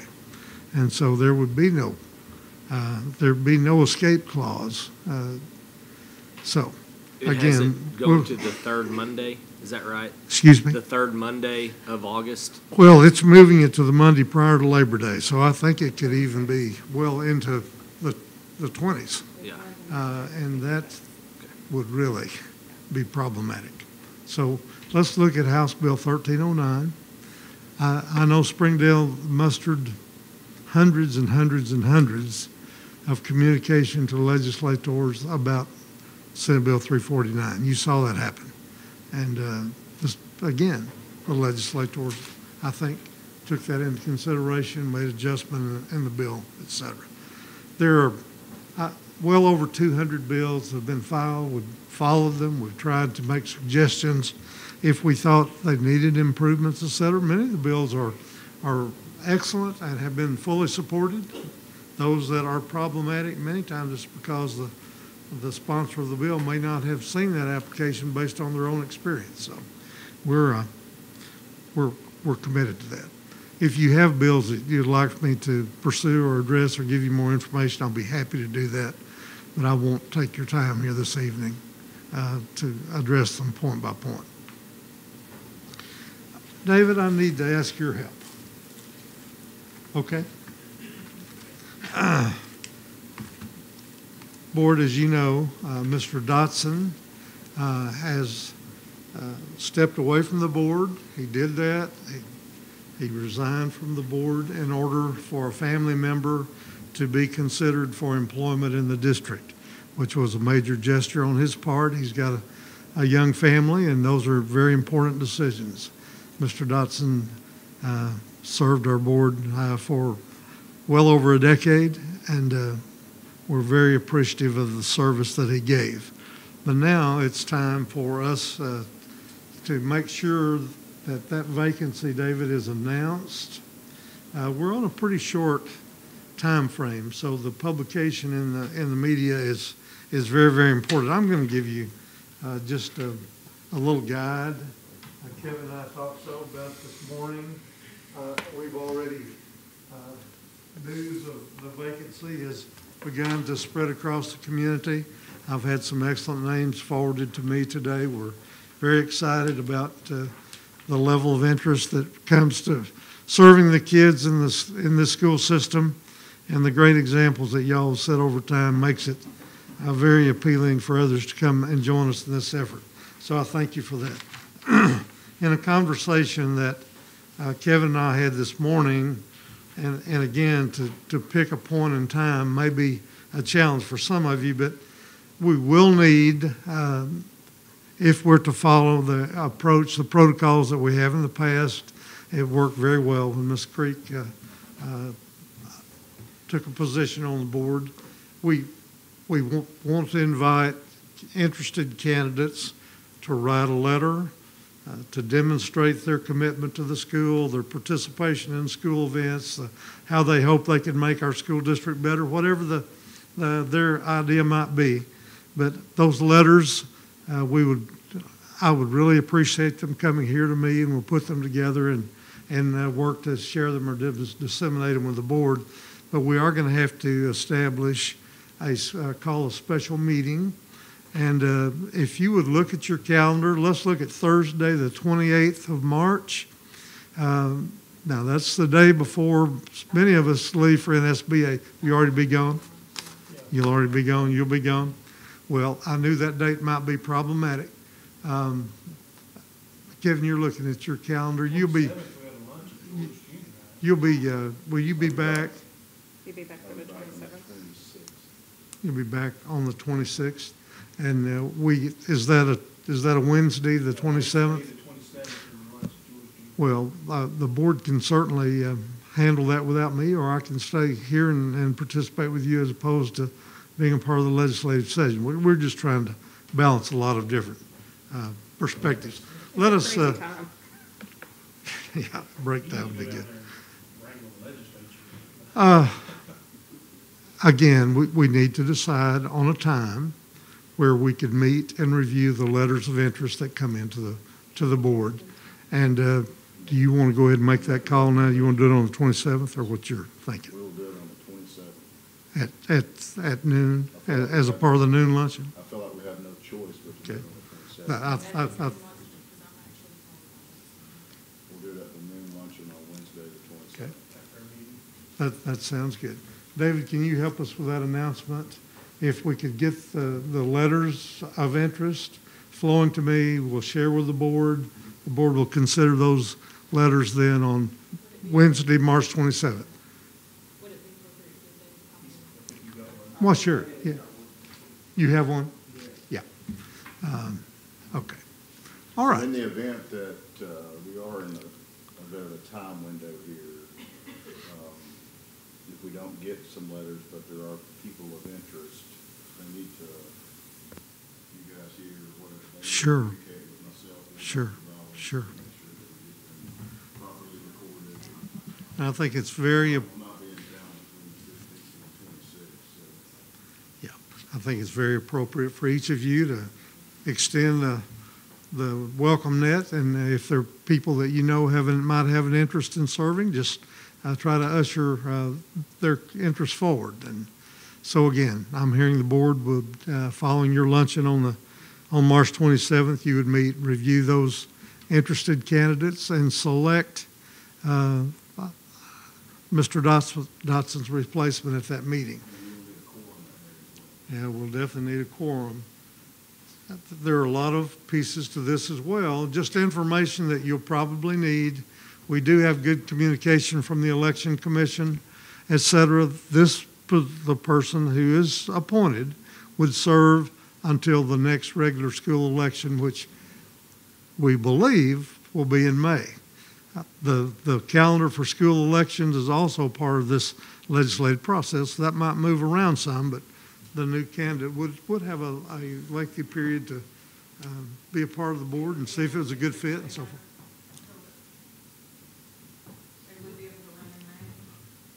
Yes. Oh, yes. I'm just saying if they haven't, I mean, like, the filing date and everything doesn't come into effect since that's open. Well, again, You're saying not this coming May, the following. Following May. That's where I was getting, I was like, wait Yeah. a second, how can they put on May? 2020, okay. Okay. No, that's okay. There's a lot of parts to it. Okay. Any other questions about that? Are y'all okay with what we're hearing? We'll try to get the information out. This is for Zone 5. Zone 5 is a large landmass in the district, really, that moves across from the country club way to the east past Sonora. Yeah. Yeah, it's quite a significant landmass that's represented. So, okay, Zone 5, the appointment would be until May of 2020, and that person who was appointed, obviously, if they had an interest, they could run again at that time if they chose to. Okay, Mr. President, is that okay? We're good with that? David, do you have any questions? I'm not asking much of you here, I realize that. Thank you for your help. We appreciate it, and obviously, Mr. Schaefer will use all of our local communication resources as well. So the information is already getting out there in a significant way, and I think there'll be a lot of interest and a lot of great candidates for you to consider. Okay.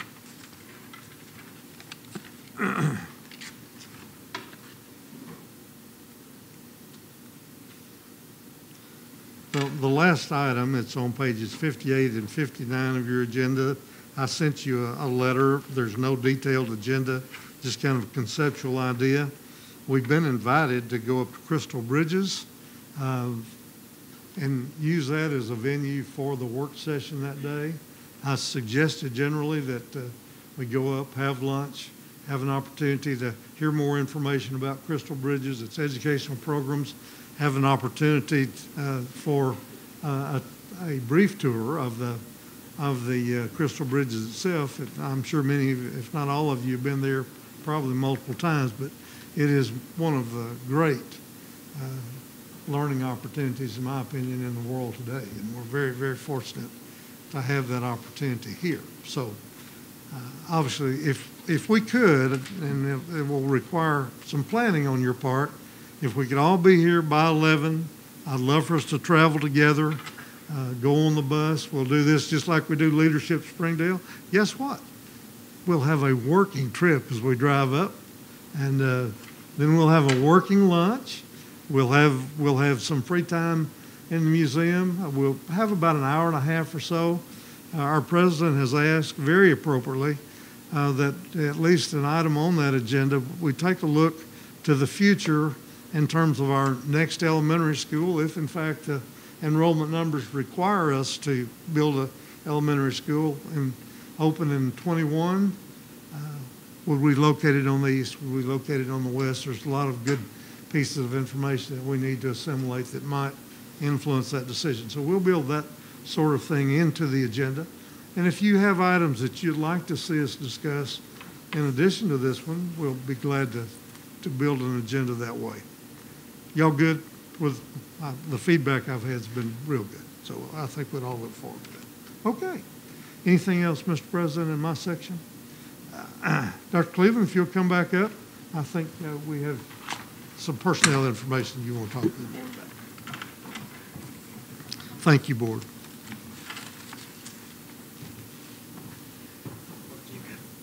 You good? Well, my part. Okay.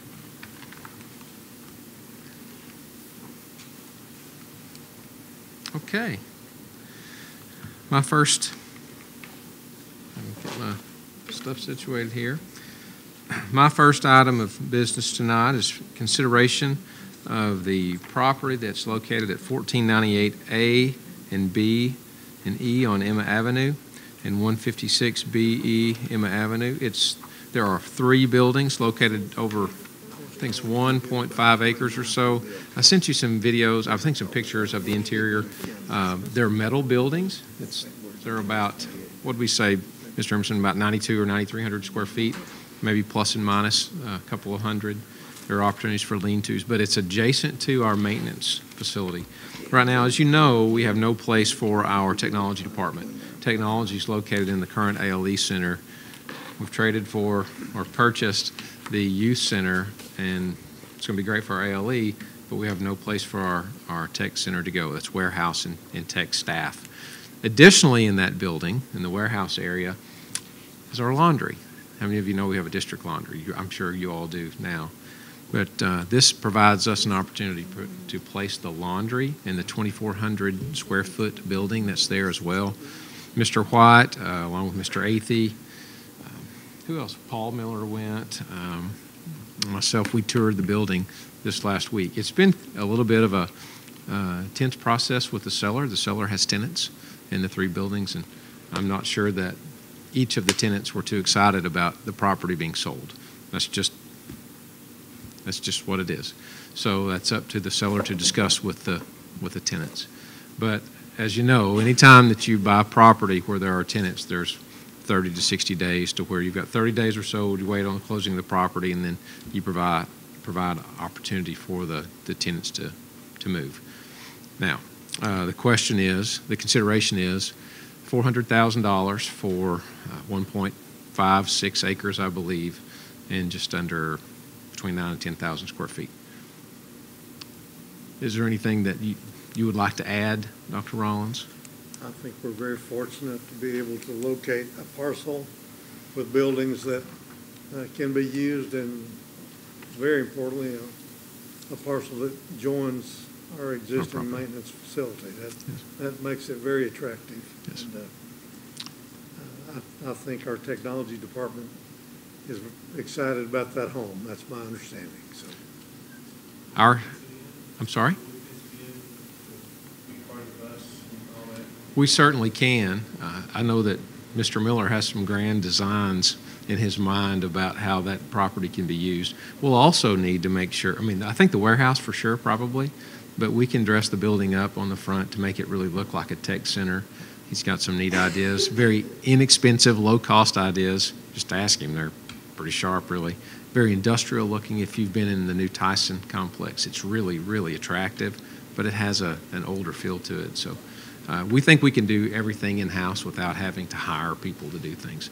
The things that we're really worried about, and Mr. Miller can come up and talk to you, it's about the length of time between now and when the thing needs to be up and running with our backbone. Mr. Miller, would you like to come up and speak? Not an exhaustive time here, but just talk about the process. Yes, sir. So the current data center where we have all of our staff and then the kind of the central connection for the school district is at the Archer building now, and that center is kind of, it's the hub for the school district. So it houses not only internal connections to all the buildings, but also is our connection to the outside world, which runs through Little Rock, provided by the Department of Information Systems. So there's a lot of spinning plates that have to be coordinated to get all of that moved to a new location to prevent a lot of downtime in the process. And so that's why we wanted to kind of rush and get something in place so that we know where we're going to plant the flag for the data center to move to, so that we can start that process of planning and moving forward on that. So the potential time frame for that is roughly anywhere between 4 to 6 months to move those connections. So we've got to get something in place and planned as quickly as possible to make that happen. Thank you. So you like the building, sufficient space? I think the building's going to be great. It's got great possibilities. It's basically a large metal warehouse. And I don't know how familiar you are with anything in Bentonville, but there's a building up there called the Farmers Exchange. A friend of mine works for Rev Unit up there. And so they've really done great work with that building to kind of revitalize it and capture the original kind of concept and image of what the building was. And so I'm borrowing a lot of design ideas from that for what we want to do with our space, to kind of, keep it with kind of an industrial look and feel, but really update it to where it's fits the needs of the school district and of the technology department. Any other questions? Well, thank you, Paul. We'll make sure that it's of comparable to other spaces that you'd be proud of. Dr. Rollins doesn't allow me to do anything that he doesn't like. He likes it to look good. We can't put any columns on the front. It'll be good. But we'll try. We'll try. He loves the columns. Anyway, so my request to you would be to consider. Don't you, Doc? He loves them. Jeffersonian. Anyway. Could this summer possibly at that work session, we go on somewhat of a district field trip and revisit all of the places we bought in the last 2 years? I feel like we keep, whether it's the McElroy building or the building in front of Sonora. Sure. I think we as a board need a reminder on what we've bought and what we're using it for. I know I would agree with that. It'd be good for all of us to do that. It just would kind of help us.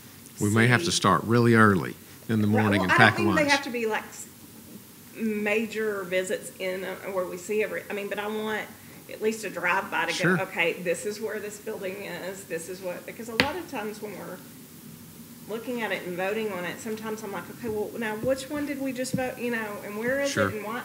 I think I could go back through all of them, but I still would like a kind of a replay. Well, we would love to show you, and that might be a really good time to tour that facility. We should have had time to make it work. There's just so many great things. And they're all being used, I think, in whether it's the old Ozark Video Building or wherever. But unless we've taken the time to individually go, I just think there's a lot to see and to remind us how big how much we're using and how big we really are. That'd be very enjoyable, productive for all of us. For sure. Well, thank you. You need a motion? Yes, ma'am. I make a motion to accept the real estate contract to buy the property on Emma as presented. Is that Perfect.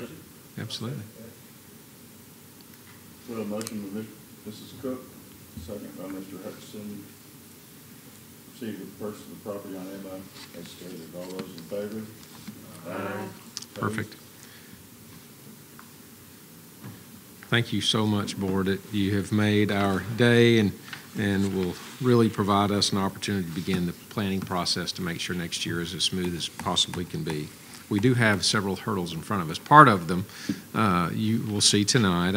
I have in front of you our first hurdle is the continued work that Dr. Rollins and his team at Baldwin and Shell, along with Brad Chilcote with WD&D, has worked on for completion of the Phase 2 of School of Innovation. As you know, the square footage of Phase 2 School of Innovation is 186,000 or so square feet. Our efforts have been pretty relentless trying to get to the $35 million budget. We've tried to crack the egg every which way we can, and finally we've gotten to the bottom, and it's $34,834,650.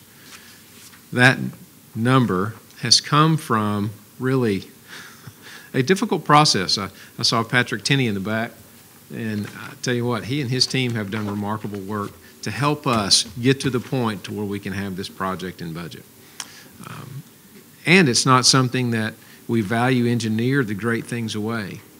When you walk into the new phase, you'll be stunned by the view, the workability, the furniture, the Performing Arts Center, the multi-use space, the dance facility that's there. It's just an absolute beautiful facility that we finally have an opportunity to build. And although it's been very difficult to get there, as Dr. Rollins said early on, Jared, we can do it, and I will help you. And so he has the whole way. And so we're very thankful for his efforts and his push, but also Roger Short at Baldwin and Shell, Patrick Tenney, who shepherded the process, and Brad Chilcote, who's taken quite a few lumps, but at the same time has been able to draw us something we think we can build. So anyway. So would you say that's a significant accomplishment? It's the largest one in my career to get it. And I've been part of some really cool things, but this has been the hardest work, facility work that I've ever been a part of. Our superintendent was pretty excited about it this morning when he told me about it. Was he really? He was. Oh, great. That's fantastic. I think it's going to change our landscape here. I know our current principal, Ms. Shannon Tischer, is over the moon about the potential. And I think our kids, in fact, Dr. Rollins and I were out there today talking to a leadership class from the chamber. And it's a different feel. We have wonderful schools. I'm not putting any other school down to put this one up. That's not how it works. It's an amazing school for an amazing set of kids. It's a choice school. It's different. And you have to know that when you walk in the door and you feel it.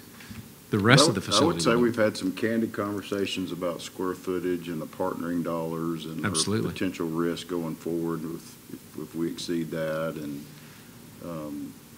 I believe we truly have stayed to our word and our commitment for what we supported and then what the end product's going to be. So I'd say it's a pretty good accomplishment. We've done some great work, but it's just we could have folded a couple of times and said, well, we're just not going to get there. That was never in the conversation. We didn't have a choice, and we continue to move forward. Well, thank you. I've provided you some other things. Our Alternative Ed Center, you've seen them before, a layout of what the Alternative Ed Center may look like. Just as an update, you know that I've taken a couple of trips with Mr. White to Little Rock to talk to the Facilities Division. Those conversations were very fruitful. Brad Montgomery specifically, who's the Director of Facilities and Transportation, sat down with us, spent quite a while with us understanding our concept, our need, the push for a timeline of starting school in August, and the understanding that we need to be able to phase this thing. First, thing we need to do with the youth center is get fire alarm and fire suppression system in there. We have approval to do those things, working with Dwayne Miller at the city, who's been absolutely fantastic. Our city has really helped us in the build out of the Alternative Ed Center. So I thank Dwayne personally for that effort, but it looks like we're going to be able to do that in a more timely manner, which means we could potentially be into the building with the construction should we get the budget where it needs to be, and we're going through that process right now in August. So it'll be a tight window. I know Dr. Davis has been really working with Hyatt Jackson and the architecture firm over there and the team, and it's going to look fantastic. Those are just potential looks, what it looks like. I've provided you also the school-based health center at Parson Hills. I think you've seen it once or twice. Dr. Rollins has also seen that. The budget there has also been a challenge. Is that Parson Hills? No, I'm just saying that, I mean, did you like I'm that? always in awe of how they get to this or they change buildings, because I would not have ever figured, and this is amazing. I mean, Dusty Graham is the architect of core architecture for Parson Hills School-Based Health Center. What's interesting about the School-Based Health Center is we really need to move forward. We've got to get it. We've changed the building structure just a little bit, made it a little smaller. We've also added safety and security measures to Parson Hills. Parson Hills, Dr. Rollins can probably tell me exactly the date it was built, but it's old enough that it needs some updates. And he's been adamant that we begin that process to improve Parson Hill structure. This provides us that opportunity to create a vestibule as soon as you walk into the front, to go in through the office as opposed to straight into the middle of the school. T.G. Smith is the sister to Parson Hills as far as the facility. So as we move forward with construction on Parson Hills, we'll eventually begin work on T.G. Smith to create some internal structures there for safety as well. I think it was built about 34 years ago, because I was learning to drive out in that neighborhood, and Parson Hills was just two roads. When was it built? Well, there we go. And I watched them build it. There we go. There we go.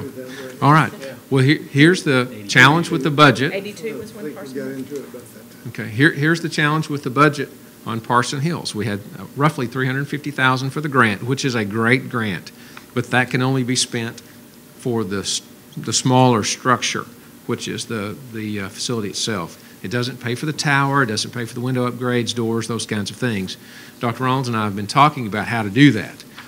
There's an opportunity that we could use some additional RMAC funds to get that done. So we're excited we have about $1 million in our RMAC fund, maybe a little bit less. Mr. Hayes will be able to tell us exactly. But we can offset some of the cost with those RMAC funds if the board should decide, and Dr. Rollins should decide to let us or release us on this program. So we're looking to save quite a bit of money. The structure itself overall, with about a $200,000 tower, much like what happened with Tyson. It changed the whole dynamic of Tyson to me and provided a more safe and secure structure. It's going to be about $650,000+ to do all of that, plus some architecture fees and a little bit of help there. So overall, the budget is under $700,000, and so we're excited about doing that. Should you all decide that that is a worthwhile process, and I think I have the green light to talk to you about that from Dr. Rollins. So it's more than the grant, but at the same time, the tower is a great safety opportunity, and it will change the front of Parson Hills. It really will, and I think it will be a great improvement. Will there be work done to the exterior that's there right now? Yes. If you can see, it's hard for me to identify, but that whole new front is all new, and it wraps around the front and over to the cafeteria. Okay. So it'll look like that new structure just won't be brand new sticking on the outside. Okay. It creates a whole new front face for Parson Hills. Something we can pull out of the bid, which is the overhang, the canopy. We can do that ourselves. That'll save just over $20,000. So I haven't talked to the architect about pulling that out, but we'll do that on our own. There are little things that we still can do. Would you like for me to? That's some of the most exciting work we do, in my opinion, in terms of bringing our old schools back. That's really exciting. Absolutely. The Jones was the first one you did, and it changed the front of Jones. And so we've had that opportunity over at Elmdale. As you see, Elmdale's just an awesome looking place, and George as well. We have several other aspects. I won't bore you. I want to make sure that you see the field reports for SHS and HAR-BER. I think those field reports for the athletic fields are good. They provide you with some written information and some text about what's going on, who's there, what work's been done, along with some pictures that really paint a better story of the actual work. I mean, we can read something and we can identify in our head what we think that might look like, but the pictures themselves really do speak volumes. There is one picture of what SHS may look like, and it's a rendering, and the architect sent that to me this afternoon. He will provide us what HAR-BER may look like or will look like when it's done as soon as he gets back into the office for us. Beyond those aspects of my report, if you have any questions, I'll be happy to take them. You mentioned wanting to be turned loose on Parson Hills. Yes. Is there action that we need to take in order to do that? I don't think so. I think the only action I need is from my superintendent. It's just more informational. Okay. And, Go forward. is, okay. All right. I'm sure that he'll have an opportunity to talk to me about how to squeeze the budget just a little bit more. But at the end of that, we'll still have what you see on that paper. So thank you all for letting me speak to you. Thank you, Dr. Rollins. Thank you, Mr. President. Mr. Hayes, you ready? Good evening, Board and Dr. Rollins. I have 3 items for you this evening. The first item is our audit report for the 17-18 school year. I do have some hardbound copies I'm going to get to you guys because they're laid out a little bit better to read than what was included in your packet. Tonight we have Rami Castacia with us. Rami is a partner with Hudson & Sisney, who is our auditing firm, and he's going to visit with you about our audit. Thank you, Mr. Hayes. Good morning, good afternoon, board members, Dr. Collins. Thank you for allowing us to be your auditors, continue to serve you as your auditors. And if you have any questions throughout my presentation, please stop me and I'll be happy to address them as we go forward. Again, I just want to thank Dr.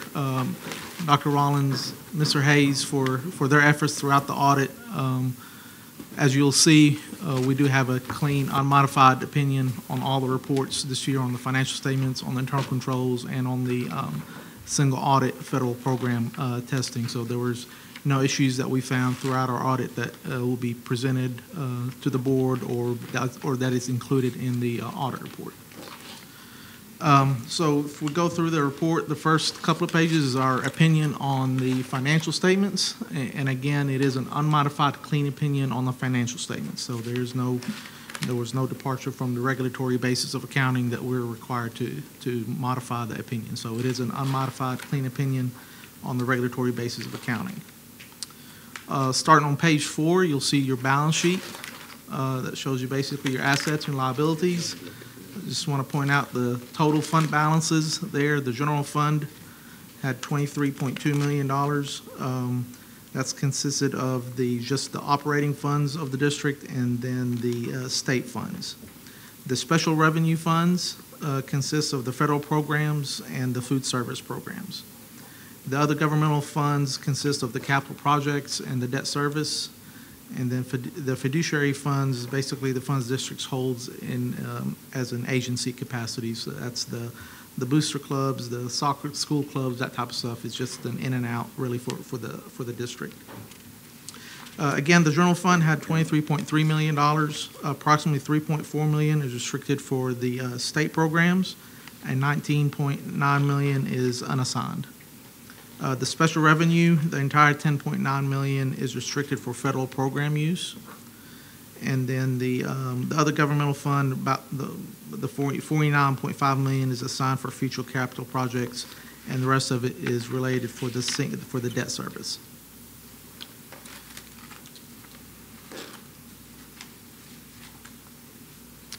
On the statement of revenues, expenditures and changes in net assets, it's basically your income statement starting on page 5. You'll see the general fund net assets increased about $1.9 million. Total revenues were about $203 million. That's an increase of about $9 million from prior year. The special revenue fund increased about $710,000. Most of the increase relates to the growth in the students, about 136 additional students over last year. And then the other governmental funds increase about $9.4 million. This is in basically the transfers from the operating fund over to the capital projects fund. Page 6 shows you the budget to actual of the various revenues and expenses. So we had a net favorable variance of $4.1 million on the general fund. That's due to increase in the collections of the property taxes. State revenues were higher than expected by approximately $3.2 million. Again, the majority of that is the additional students.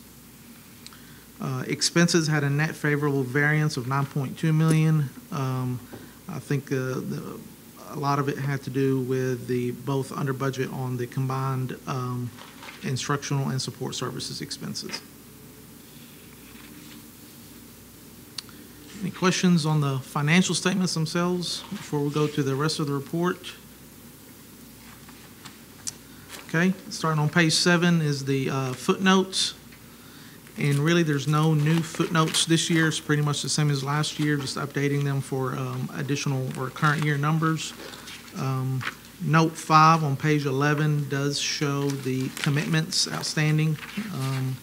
That's a significant footnote. Obviously, that shows the outstanding debt that's out there for the school district. But the rest of the footnotes are basically the same. It's just updating them for additional current year numbers.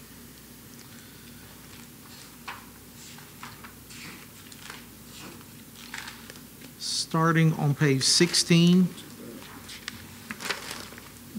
Page 16 and 17 is our, like I stated before, our audit report on the internal controls, and we had no findings that we're reporting on the internal controls. Page 18 starts the report on the compliance over the federal programs that were tested, and again, there was no findings that will be required to be reported on the federal programs. On page 21, you will see the various federal programs that were expended in the current year. And it starts on 21 and goes through 22, and there was about $31.6 million of federal funds that were expended during this fiscal year. Page 23 shows you that state revenue funding, $136 million of state assistance. And again, on page 25, basically is the summary of our federal compliance audit. Again, there was no significant deficiencies or material weaknesses that are reported over the financial statements or over the federal programs. And the two programs that were audited as a major program this year was the child nutrition and the Title III English language acquisition programs. And the last couple of pages is the state compliance. Again, there's no reporting, there's no findings on the state compliance either that are required to be reported. Any questions on the report? Anything else? Just curious, how long does an audit like this take? So we're in the field about a week and a half. It feels like 2 months, right? Yeah, we're in the field about a week and a half, and then several months through after that to write in the report. And, right. And so about a week and a half in the field, and we bring 4 people for a week and a half. And this is done annually? This is done annually. Okay. Yes, sir. Thank you very much. Thank you. We appreciate it. That's what I was waiting to see. So the You had any questions? I learned The board will need to take action on it. Do we? On accepting the report. We will? Yes. Okay. Is there any other discussion, questions? I trust that Ms. Creek. I had to learn a lot about governmental accounting because at first, the first paragraph said it was the not presented fairly, Right. and I was like, Right. oh. Right. So I had to go do some learning. It was really scary. I'll make a motion to accept the audit report for the district as presented. May I have a motion by Mr. Emerson and a second by Mrs. Creek to accept the audit as reported and stated. All those in favor? Aye. Opposed? Thank you. Thank you. Thank you very much. Thank you. Board, the second item that I have for you this evening, we have some disclosures, related party disclosures to talk about. The first one involves Ready Rooter Incorporated. Ready Rooter Incorporated is owned by Tim and Debbie Reed. and Debbie is an employee of the district. And then also Joe Reed, which is Tim and Debbie's son. He's an officer of the business, and his wife Jana works for the district as well. So we have disclosed this over the years. Whenever we receive approval for this, they're only good for 2 years. So every 2 years, we have to bring it back before you for approval. Once again, when ReadyRooter is used, we have more than one bid, and it's in the best interest of the district to take their bid. So I would ask that you approve the resolution to be able to enter into a contract with ReadyRooter.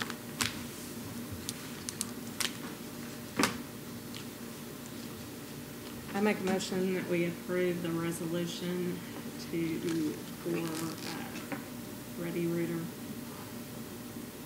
Second.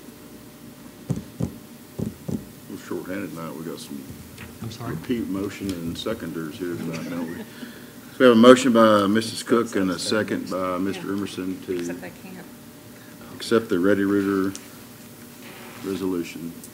All those in favor? Aye. Opposed?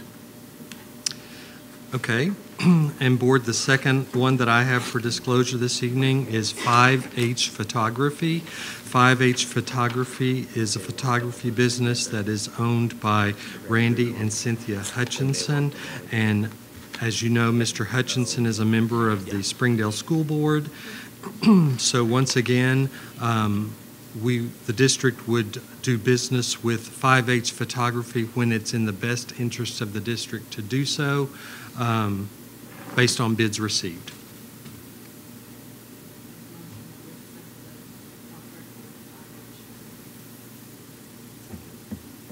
We have a motion by Mrs. Creed and a second by Mrs. Cook to accept the, what's it called? Resolution. Resolution disclosure form for 5H Photography. All those in favor?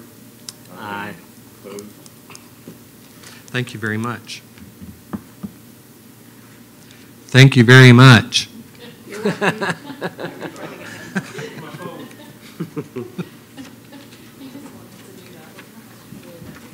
It did. Dr. Cleveland always talks about how whenever I joke about something, I laugh harder than anybody else at my own jokes, which is true. By the time you're up here, though, we're a little bit. I know. We need a coffee. The last item that I have for you this evening for your consideration are the financials for the month of February 2019. As you can see on our revenue report, we are still right in line with where we were this time last year, and I'm pleased that our expenditure numbers, which have been a little behind, are coming much more in line with where they were last year. So that looks good to me. So I'll be happy to answer any questions you may have.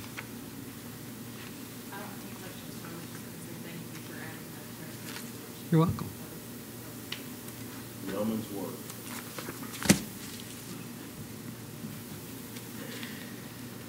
Make the motion. There we go.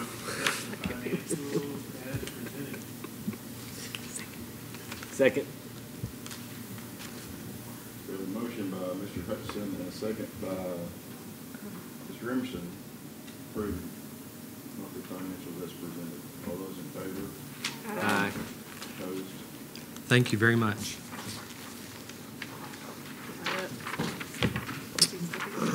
Ms. Tucker in the audience?